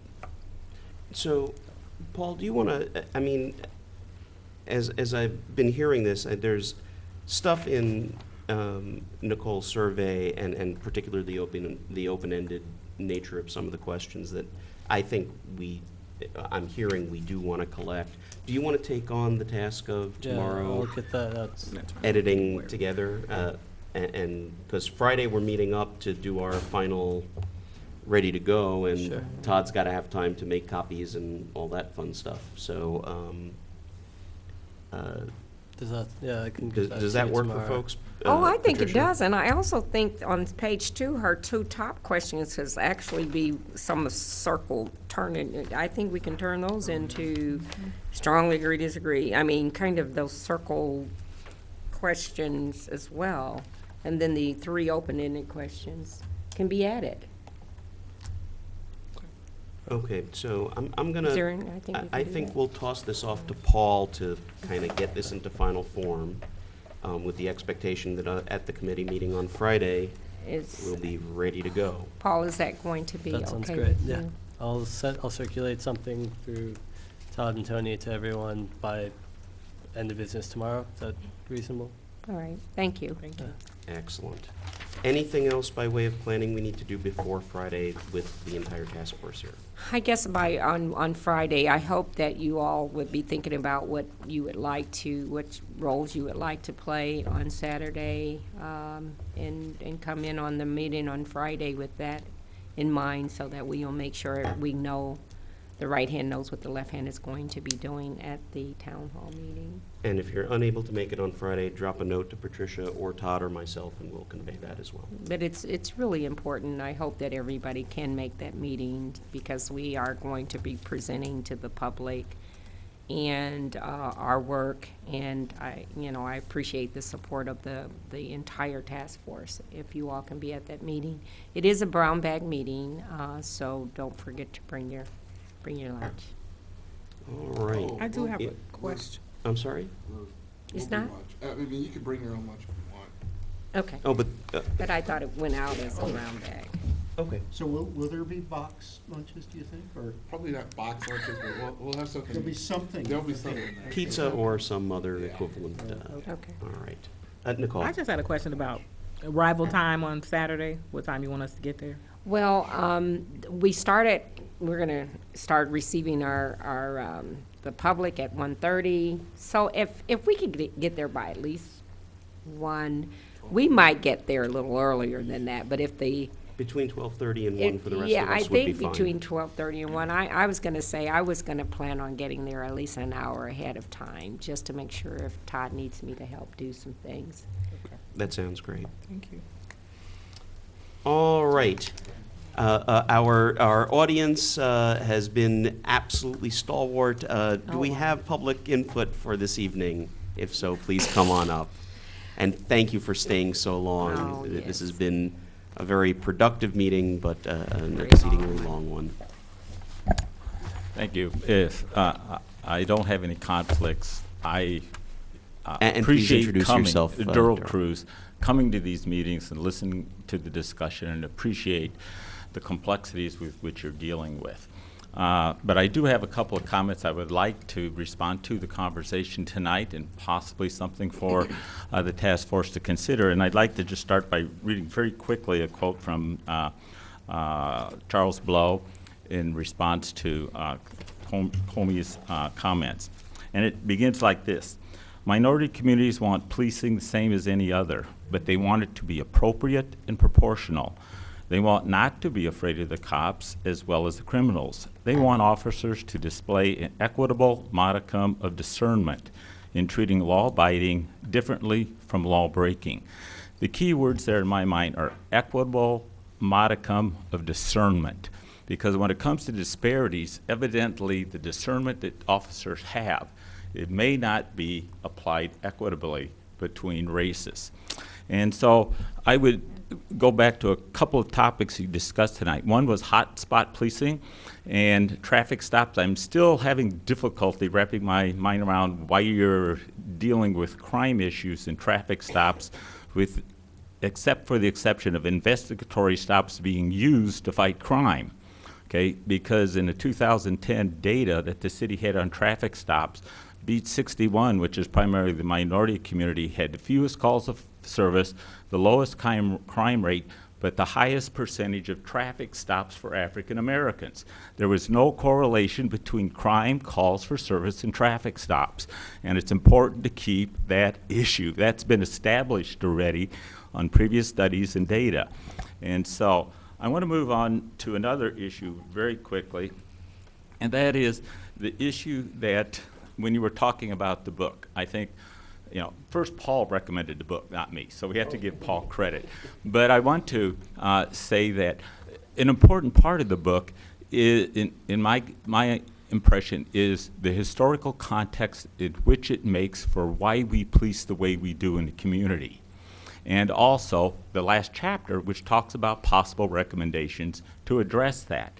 And basically what the authors of the book were saying is that the issue of racial disparities when it comes to policing, or especially traffic stops, relates specifically to a systemic, institutionalized practice that has been in place for decades. And the reason this exists, they suggest, is because it's just basically police departments adopted in the 80s a different method of policing in our community. There was uniform training, and he refers to the types of training they receive, the types of techniques they are supposed to use, the integration of investigatory stops in traffic stops for the first time started occurring about 30 years ago for this purpose. And so when these authors are suggesting that it's not the police officers on the beat that are the problem, he said it's the institutionalized systemic practice that has become so accustomed and so normal in terms of how we view policing. And he suggests, and I would suggest to you, that the key person to engage in this discussion is not the officers on the beat, but the police chief.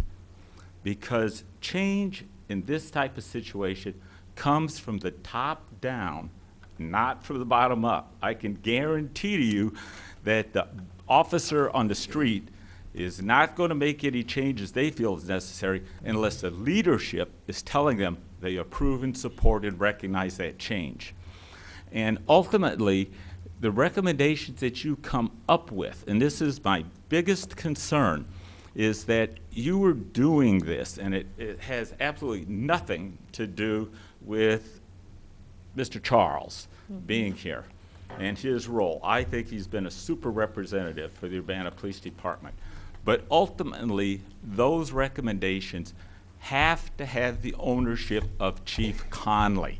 Or they're going to end up on his desk, he's going to read them, he'll decide what I can do or not, and you may not accomplish a cotton-picking thing unless he understands the dynamic and reasons for why you are making these recommendations.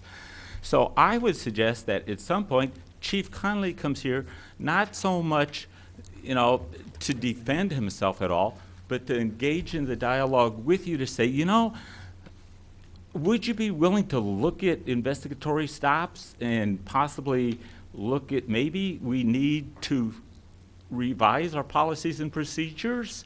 And I understand what you're saying, because I've asked that question, and he's told me several months ago that the UPD will never do away with investigative traffic stops, okay?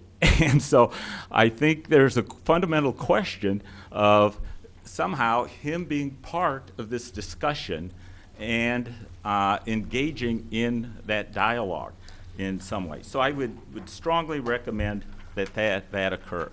And finally, in terms of data collection, I think your public meetings are going to be great, but some point in time to establish baselines for future follow-up of the city council or maybe for another task force, you need to really clarify exactly what new internal data you would like the UPD to collect. Starting right now, and there's some of it. So in 2015, here is the UPD data baseline that now each year after it can be collected as it's possible or as it's recommended, so you can see if changes is occurring in a way you want it to occur or not. And without that, we'll just have same old arguments because we won't be able to establish that type of data progression or trends. So at that point, I'd just like to stop with those few comments and suggestions. Thank you. Any questions for Daryl? Any other public comment? Thank you, Daryl.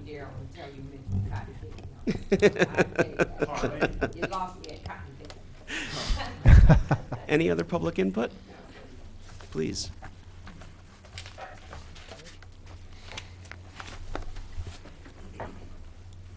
And if you would introduce yourself. Yeah, okay, so I'm Dennis Robertson. I guess I'll be very interested in finding out how the results of the commission, the task force, come to us, and I certainly hope that's going to be the most useful kind of information. You guys have done a real good job. I haven't tracked you really a lot, but I thought I'd come through, and I wanted to have the experience of listening to the commission or the task force at work to get a better understanding of the depth and the questions that you're working with. I think that the town hall meeting is going to be really great. I'm not going to be here. I'm going to be actually at a meeting in Decatur about the Illinois Sister City Association during that time period, but apparently there's going to be others. But I'm mostly interested in a couple of things that you've talked about. How to translate the information that you get from these surveys, whatever surveys you have, into what I guess, and I'm not sure the level of your task or your mission, to get them to convert into working points and specific recommendations for the police or for the city. Because I think, like Darrell Cruz was just mentioning, you may have a lot of what I would call anecdotal information coming to you during these town hall meetings, and a lot of people will be just letting off, releasing steam or whatever. But then, how are you going to qualify or quantify the topics that you hear about? And how many times will you hear about, well, I wasn't doing anything, but I was pulled over. So what was it that you weren't doing when you got pulled over? And then what's the result? Now, and I think the whole question of an investigative research stemming from what would be considered like a minor misdemeanor traffic offense, what is the mechanism that you're going to examine to make a recommendation about policy? Do you really, and how much do you understand or have you read about police policy in general to make a recommendation that's going to be sound or useful to your community? These are technical questions. I don't know what depth you've taken yourselves into policy to know which ones need to be fixed specifically. I mean, I don't know what the policies are that a police officer on the beat is following when he goes from step A to step B, which then all of a sudden becomes now possibly a criminal question rather than just a minor traffic ticket. So I don't know, so you're gonna have to figure out how to make useful recommendation. Because what I'm wondering is whether you're just gonna make a summary of what you find out, and then are you gonna leave it up to the city council to make suddenly in-depth recommendations to the police department? I don't think that's gonna be, we're not ready, we don't have that depth of background. So, okay, that's one question.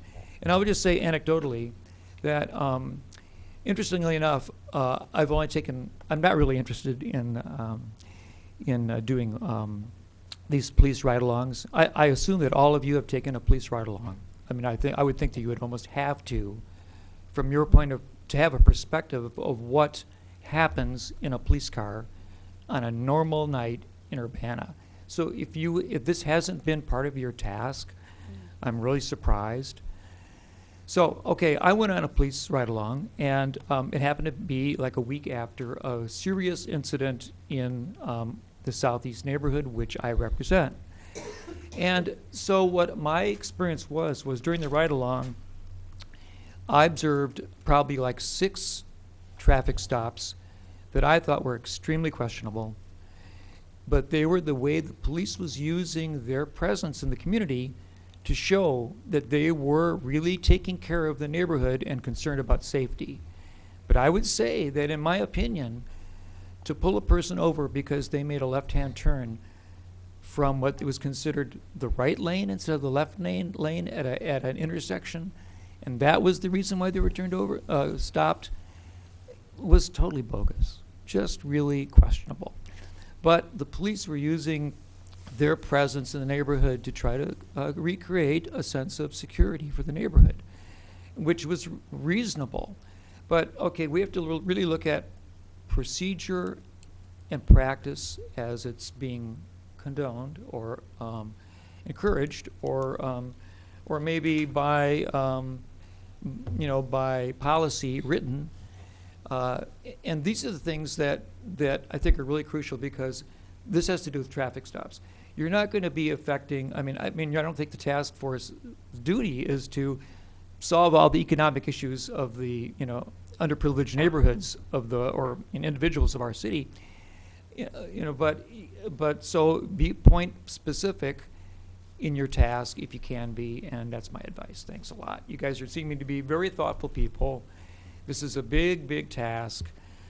You've had a year, I guess, to work on it, and I know it's very hard to work on committees. Can committee work, I can tell you, often is a lot of times there's a few people who really pull the committee along. But if you all participate in contributing to the knowledge, the general knowledge of the community, I really appreciate it. And I look forward to hearing from your good work. So thank you so much. Thank you, Dennis. Any questions for Mr. Roberts? Thanks. All right. So that's public input. Todd, any staff information this evening? No. All right. And our only announcement on the list is Saturday at 1:30 p.m. at the Urbana Civic Center is our Urbana IDOT Traffic Stop Data Task Force Traffic Stop Impact Town Hall. And we do ask that everybody comes out for that. So if there's no other business, I would entertain a motion to adjourn. Motion to adjourn. Second. So motion by Paul, second by Eric. Any discussion? All those in favor, please say aye. Aye. And any opposed? Thank you all for staying so late. This was a very productive meeting.